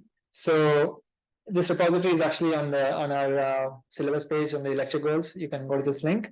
They actually have a really nice set of not just one algorithm, but actually 12 algorithms or 11 algorithms here. Okay, so this researcher has implemented, this engineer has implemented 11 algorithms. And one of them is DQN. Okay, it's 112 lines, as the person says here. So I just wanted to point out that for the reinforcement learning problem, there are actually many algorithms. What we saw is just a canonical version, just like a CNN, like a CNN versus a ResNet, right? So what we saw at DQN is just like a CNN, but there are many other variations. Many of the variations, the variation is not in terms of like how the Q network is approximated. It's actually variation in terms of can we directly optimize the policy function? Forget about Q values and all that. Directly try to get pi hat. Okay, there are ways to do that. In fact, one of the algorithms is called reinforce. P stands for P in like 4 and 5. I don't want to expand the acronyms. So P stands for policy here. Okay. So it's it's something you can try it out. In fact, this was part of an assignment question in the previous semesters, but we dropped it for you to actually focus on your project. But if you look at the DQN implementation, it's actually 100 lines is what they say. But if you look at the function, the implementation, right? So it's pretty simple. So much of the effort is actually there's a sorry, let me not click on things, but it has torch, just like we have been looking at neural networks, CNNs using torch. There's a package called gem, with which you can instantiate a environment. Here it's a card pole environment, and you can see the main loop. I mean, we'll not get into the details of what's happening inside the definitions, but basically instantiate an environment. Okay, this is how you would create an environment. You have a Q network. QNet is a class which just basically is, in this case, they're not even doing any CNN, they're just doing a simple preformed neural network. And you have a Q target, which is also a copy, which is basically the same thing. Okay. And then Q target, you're gonna copy the initial weights of the Q. Okay. And you will do this periodically. This is what is called freezing the weights, right? And then you instantiate a memory. Memory is just that collection of the state, action, next state, reward, for tuple. And then you have an optimizer because there's going to be a gradient descent operation. And then for number of episodes, actually they're calling it number of episodes, but yeah, number of episodes, a lot of episodes, 10,000 episodes. Each episode will have a lot of steps. And in this environment is about balancing a pole on a cart. Okay, so you move the cart left and right and you want to balance a pole. If you don't do anything, the pole is going to fall, and that's the end of the episode. It's very similar to the Cliff Wells example where there if you don't do anything, there's nothing happening. But here, if you don't do anything, the next state is gonna keep falling, making the stick fall. Okay, so you can see the interaction is very similar. So from the Q network, you get an action, okay, with some epsilon parameter. So you can actually it's basically epsilon greedy, and then you call the environment saying, okay, here's the action, take it, and the environment says, okay, here's the S prime and R. It's also returning some extra things so that if your pole has fallen and stuff like that. Here S prime and R, and then you're just taking given S prime and R, let me put state, action, reward, and S prime into my data set. Okay, that's what you're doing. And then since I got some score, I'm going to increment the score. Okay, so this is the main loop. So all the action, all the stuff about action taking using the Q network is happening there. And then it's interesting where they've written it, where if you have enough data, then you start actually training. Okay, because otherwise you can't, if you only have 1 or 2 points at the beginning of the loop, then you can't really do any batching, right? So you say, okay, train my network, and to train the network, you need the data from which you're going to get a batch. You need the target because that will define the reference, the targets on which you're going to approximate, towards which you're going to approximate, and the optimizer, right? That's it. And then at some point, you're going to at some point, is actually shown here. At some point, at reasonable intervals, you're going to queue targets parameters are going to be saved, changed to be the Q values, the Q networks parameters. Okay? These are just parameter copying every once in a while. Okay? And that's it. That's the main loop.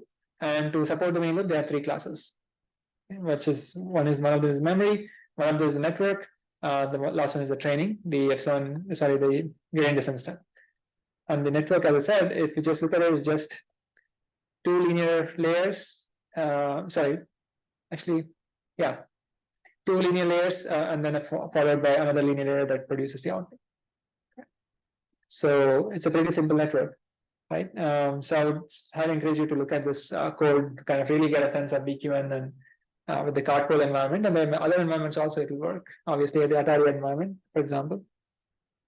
Any questions here? No questions? Okay, let's take a break for 10 minutes and then resume. So we'll resume at 5:20.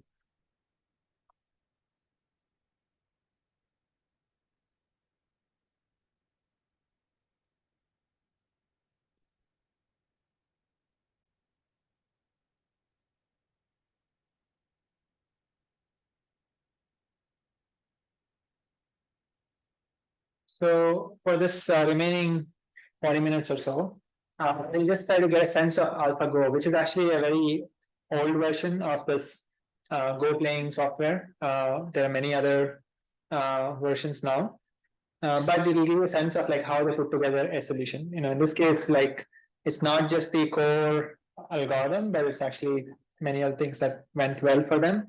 But there are a few key ideas. Okay, so obviously reinforcement learning, function approximation being a couple of points.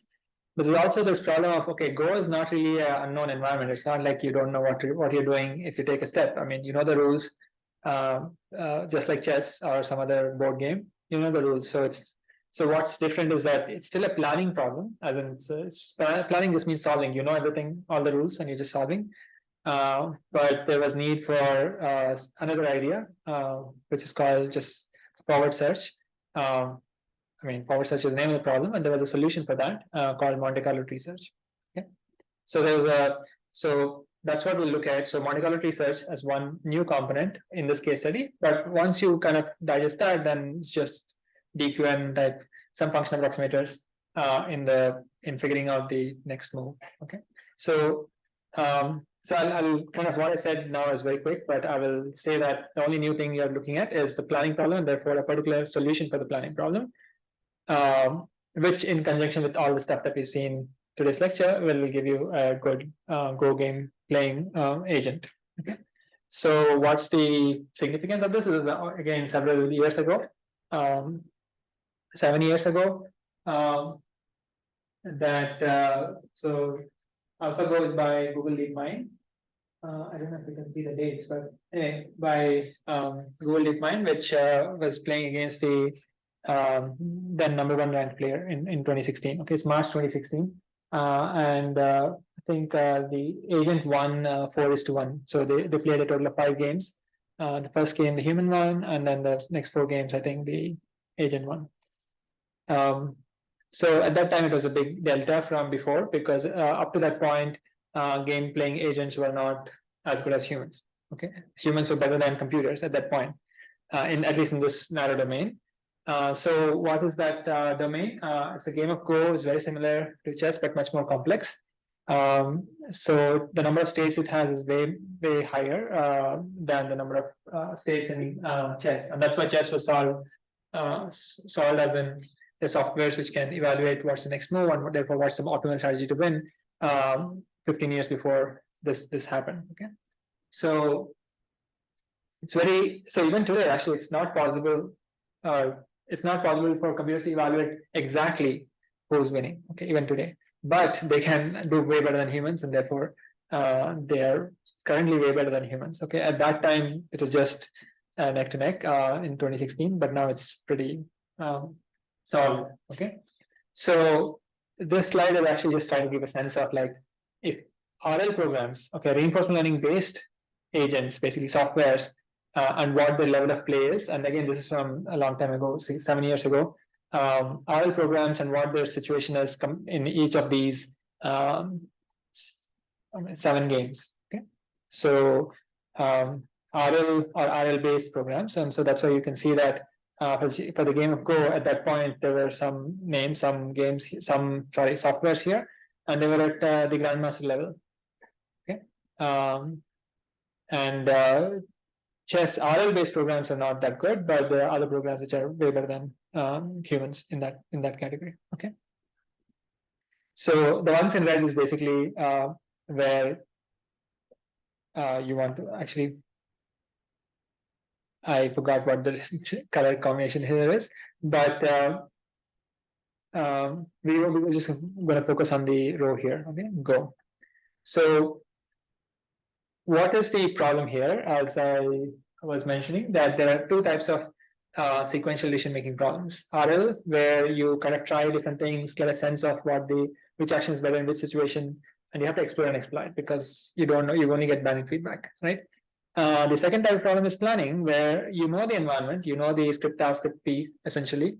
You just have to figure out, you just have to solve for the best action or the best policy. Okay, so if there is an MDP where somebody told you what the transition probability is and what the reward function is, expected reward function, then solving that MDP is basically saying, okay, I'm going to solve this system of system of nonlinear equations, the Bellman equation. I can just use value iteration or something equivalent, and then I'll solve it. So it's just an offline problem. I'm not doing any interactivity with anything to figure out the optimal solution, the optimal policy in this case. Okay, that's called planning. But a version of the planning problem applies to situations where you can't really plan for all the situations beforehand, okay? All the states beforehand. Okay, so it's a search problem. It's a planning problem. The type of a planning problem, which is called forward search problem, is where you only focus on what action to take next. Okay, so here your objective is not to get pi of s. Okay, remember pi of s is what pi of s means, the policy function pi. You're not trying to find pi optimal policy function. You're only trying to find for a given state what is the best action to take. You don't care about all the other states that can happen in the future. And so on. Okay, you don't care about all the other states. You're not trying to simultaneously figure out what's the best action to take in every state. You're just trying to figure out what is the best thing to do now. Okay, but even that is hard, right? So what the best thing to do now depends on, okay, what's going to transpire if you did that thing now, because your actions influence future. So so that's the sub problem that we want to solve. Okay, that makes sense for the game of Go, right? You are in a board state, you made some moves, the opponent made some moves. Now you want to figure out what's the next move I should make. That's the only answer you want to figure out, not the every other board state what would be the best thing to do. Okay. So in the game of Go, basically it's a question of how good is the position and what to do there. Okay. So what is the reward? Reward is 0 throughout till the game doesn't end, right? This is what the game is. So you don't get any score for having more stones on the board versus less, somebody else having less stones on the board. It's just at the end of when the game ends, there's some definition of when the game ends. Basically, you have to conquer some territory. Whoever has a larger territory wins. Okay, so it's a binary outcome at the end of the game. Okay. Same thing with chess, right? So it doesn't matter like how your pieces are versus the opponent's piece. At the end of the day, whether did you win or not win. Okay, and so the policy, I mean, how the board advances, I mean, how the game advances is like each player makes one move and then it resets, right? Like again a loop where again each player makes one move each, and then again this repeats. Okay, where so given position just means like the state of the board. Because there are 2 people involved, you can think of policy as like a tuple of 2 sub policies, where one policy, so 2 sub components of that policy, where the value of how good a position is because I've defined reward in terms of like one if the player with the black stones wins. V pi of S is the expectation of the final outcome, this reward at termination, given the starting board position, whatever we are. So in the given starting state, what is the expected, if I follow some policy pi, which involves both players following that policy, because the pi is just a combination of those their each individual policies. As the board evolves, eventually either the black player wins or loses, and this V pi is just the expectation of that. Okay. So that's the value of the board state. Value for whom? Value for the, in this case clearly it's the player with the black stones, and value for the other players is going 1 minus that. You can define it that way. And when V star is you want to find the maximum for the player with the black stones. Okay, the policy for the black, for player with the black stones compared to, and then the player with the white stones is minimizing the same objective of this thing. Okay. So that's the optimal policy in that state. Okay, what's the best the black player with the black stones can do compared to what's the worst compared to best in their sense the player with the white stones can do of that V pi of S, right? So we are optimizing over pi. So that's just to give you a sense of like what the objectives are in this game. Okay. But let's come back to our original problem. Our problem is just forward search problem. Let's say we have one of these players. Let's say we have the black player with the black stones, and we just have to figure out in this current state what's the best move to make. Okay. One thing you could do is so all these forward search problems, they have to look ahead, right? They have to the rules are known. You have to you are sitting against the opponent and you have to make a move. Okay. What you can do is, hey, you can tell the opponent, hey, give me 5 minutes. You can go back to your own world and then simulate. Okay, you want to look ahead. Oh, if I did this, if that person did that, if I did this, what will happen? Okay, that's what this something which is called basically a game tree or a search tree is kind of depicting. Okay, this is something that's going on in your brain or in your computer. Okay, if you have an extra computer next to you, so you're just seeing, okay, in this stage, if I did something, maybe the other person did something else, then I'll go here and so on, so on. There'll be some situations which are where things will terminate, and I might get that 1 point or not. Okay. So this is the search tree, and you need to search using if you have a model of an MDP or if you know the rules, you know how to advance, right? How the state changes is known to you, so you can just keep figuring that out. The only thing you don't know is like what policies to use for the player with the black moves and black stones and the opponent player. Okay. And clearly, if you do this, just figure out, look ahead, what's going to happen. You don't need to solve the whole entity. You just need to solve the situation starting from that state. Okay, you can call it the sub MDP, but basically you don't care about some other state and what's the best move to make. Okay. So anyway, this is just a visualization of this search process, like what is forward search? It's literally looking ahead and figuring out, okay, if I did this, if I did that, this is the trajectory of outcomes that can happen. These are the other trajectories of outcomes that can happen. Aggregating all that information to figure out, okay, let's say there were 2 moves you could make, left or right. The question is, in the left move, what is the aggregate times you won versus lost? If you did the right move, how many times you won and lost? Okay, and if you look at the proportion, maybe one of them is higher, then you pick that one. Okay? That's pretty much all this solution strategies are. Okay. The only question is the search tree kind of exponentially blows up, and that's where all this reinforcement learning and more efficient search processes come in. Okay, and that's where the new component, it's called Monte Carlo or simulation-based evaluation. Monte Carlo tree search comes in. Okay, to get to Monte Carlo tree search, let me just tell you. Okay, since you can't search the whole tree, like you can't aggregate all the things that can happen and then aggregate for my left and right moves to figure out what's the best one. Let me just simulate. Okay, that if I have 10, if I only have a budget of 10 times I can figure out a trajectory, maybe I'll find 10 of such.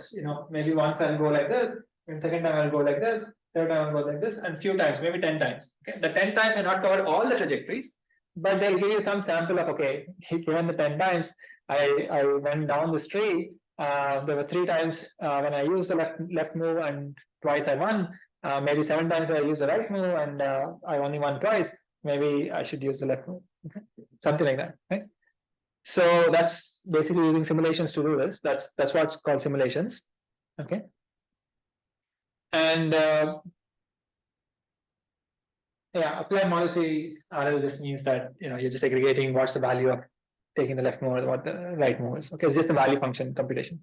Okay, model free just means not explicitly figuring out R's and script P's and script R's. So the Q11 algorithm that we saw and everything, and DQN and all that, since they're directly trying to get value functions instead of explicitly modeling the world, they're called model free methods. Okay. I mean, you're still having a function that you're figuring out, but you're not explicitly modeling what the world is. Okay. So to do that, so simulation is the idea, but we look at the simulation idea. If it's simple, it's called simple Monte Carlo search, and then a more efficient version of it is called Monte Carlo search. So what's the trajectory we're doing, right? We want to do forward search problem. We'll do look ahead. We can't look at all trajectories that can happen, so we're going to simulate. Okay, we're going to look at few trajectories. Now, to look at few trajectories, the vanilla version of the approach to kind of look at few trajectories and figure out what the action take is called simple Monte Carlo search.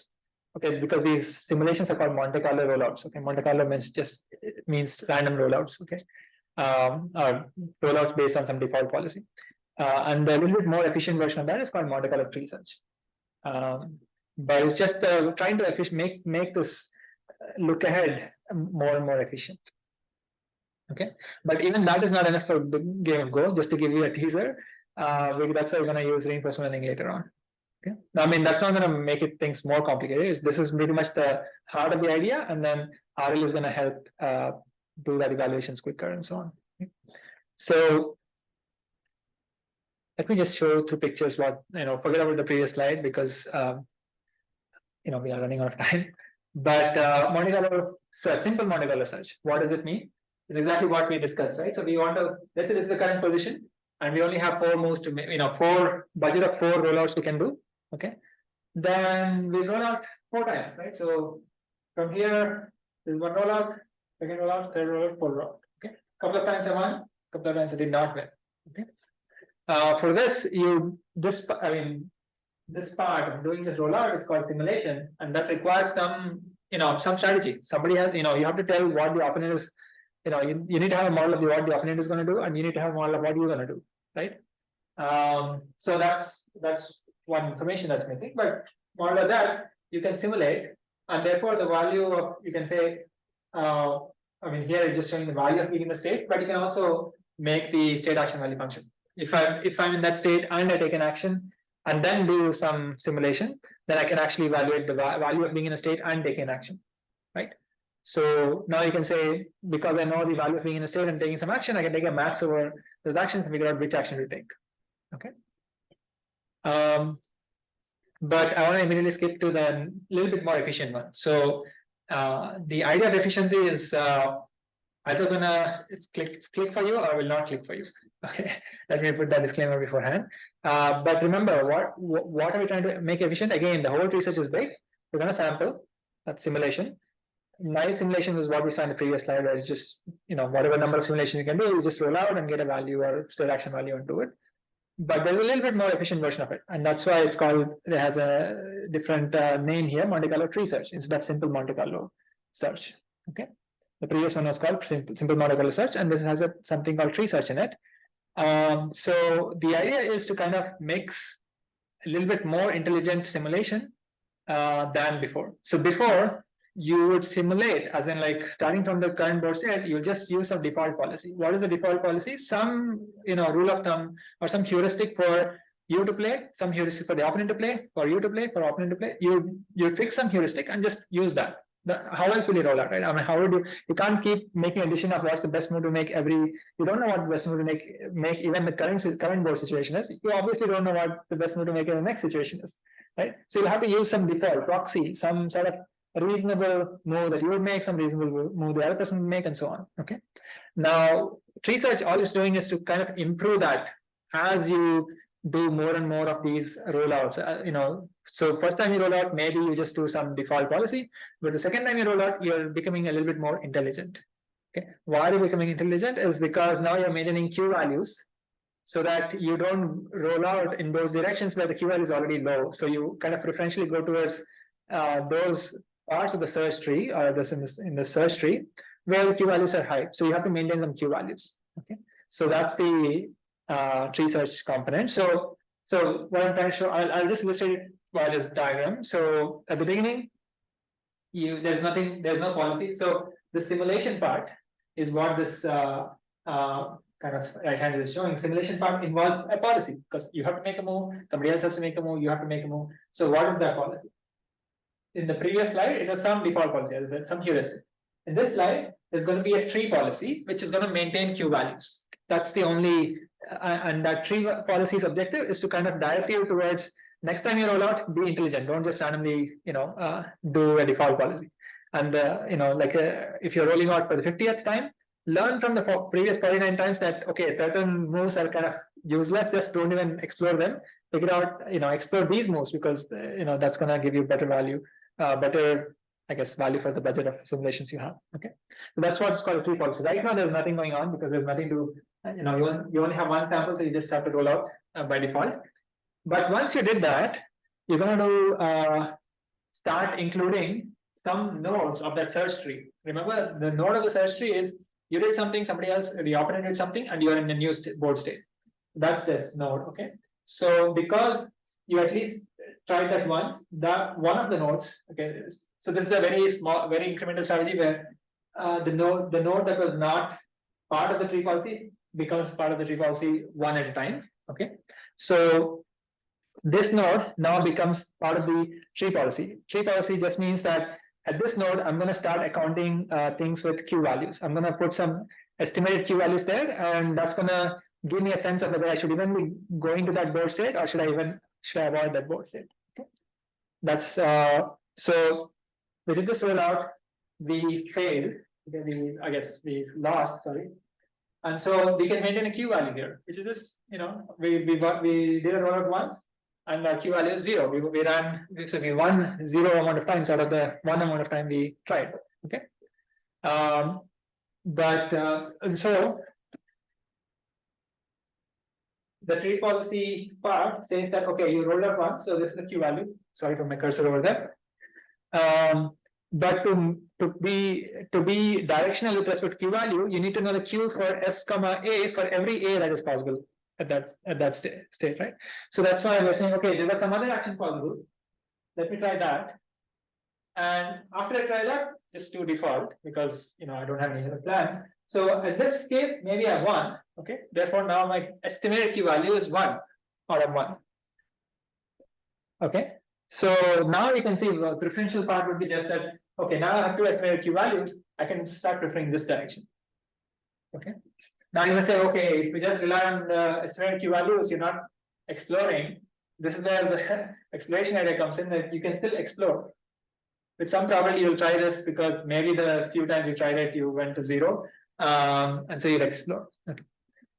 Once you've figured out the Q values here, you may get you may start including another state as a part of your research region. Okay. So that's how you do it. So I hope it a little bit of an intuition of what the efficient part here is just that instead of rolling out naively, which is what simple Monte Carlo search is doing, you kind of start strategizing. You use the previous rollouts to give you a sense of okay, maybe this path, this whole trajectory, and this subtree is actually irrelevant to me as kind of leads to useless information or low values. Okay. That's the idea. So you can see that. Now I've started focusing on this side again instead of using the previous right side because right side was not promising. Okay, let's actually. So I know this. If you look at the equations and stuff, it's going to look very messy, but we'll skip that. Any questions here for Monte Carlo tree search? It's just being efficient with respect to how you strategize rollouts. Okay. So I think the next slide actually looks at the equations. I'm going to skip that.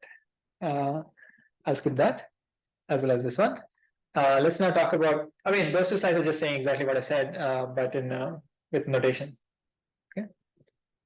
So now let's come back to the game of Go. Remember in Go, like we saw in the kind of illustration, there's this DeepMind's team who has to figure out, given the opponent's moves, the current board state has to figure out what's the next move to make, right?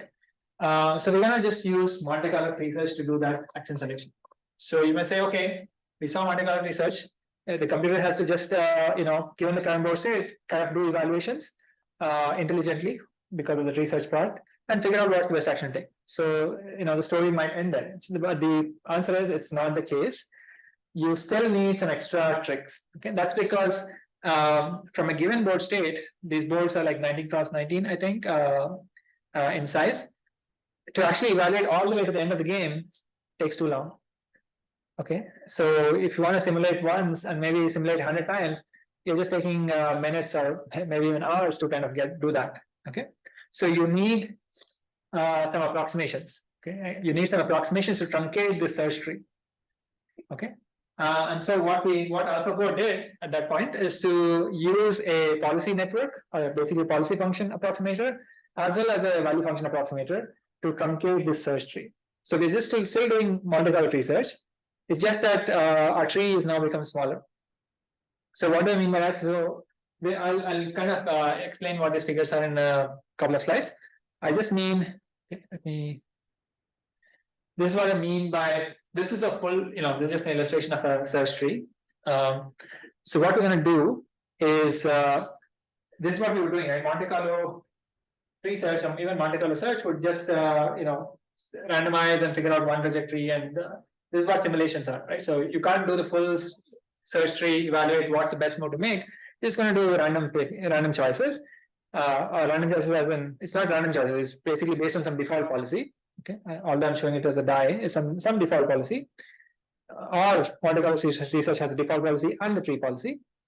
But instead of, so the truncation of the search tree just means that I'm only gonna, whatever state I'm in, after 10 levels or after 5 levels, I'm going to start using a approximator for how good that subtree is. Okay, this is going to be what's called a value function approximator. Okay, is the value of being in this state.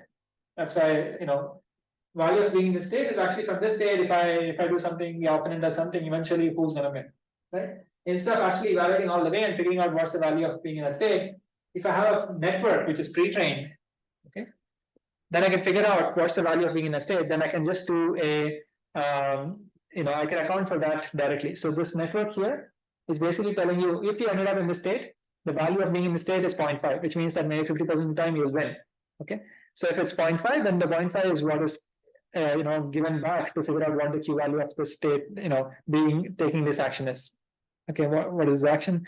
The action is putting this black stone to the right side, right, or putting the action the bottom right side. Okay, these are the two actions here. These value functions are basically letting you truncate this whole search tree. Okay, that's the first trick. And the second trick is, how do you, what is the policy? What is the policy for doing rollout in that tree search process? Remember, in tree search you have to maintain Q values, Q of S comma A. Right, you start maintaining Q values and so on. Instead of explicitly maintaining Q values, you can also just use a pre-trained network, which is a policy function approximator. Okay, the policy function approximator is going to let you, figure out how to. Basically, the policy function approximator is kind of the approximator for the Q values. Okay, I mean, it's not directly approximating Q values because policy function approximator is directly telling you what are some promising moves to make already.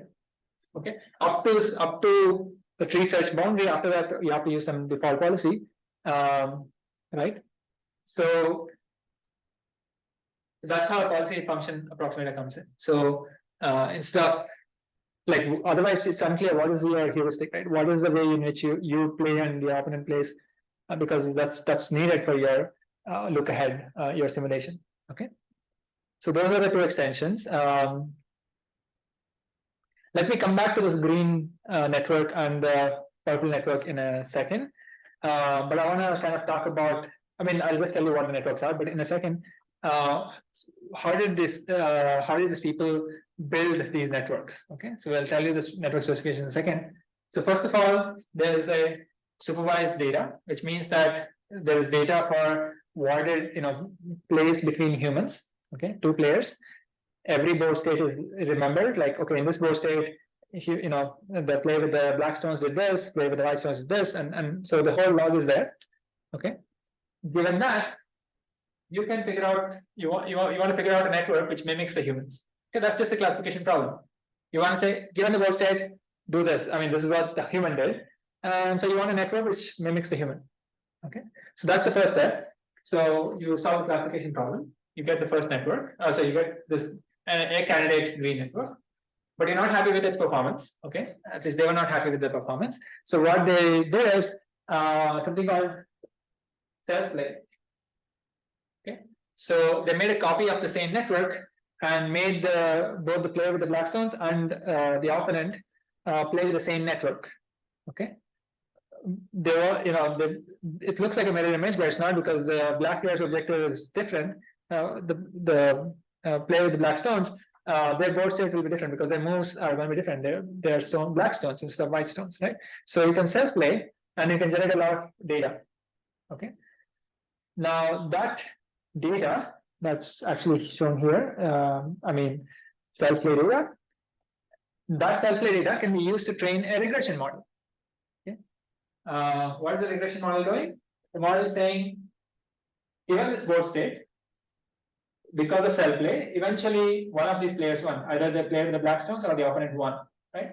So who won is the regression target, and the board state is the input. Okay, so it's basically board state is the input, and then who won is the target. And so you have a regression problem, and you can figure out the function, and that's called the value function, because value function is literally what's the value of being in that state for the, let's say, the player with the black stones, and it's the value is how many times did he win, right?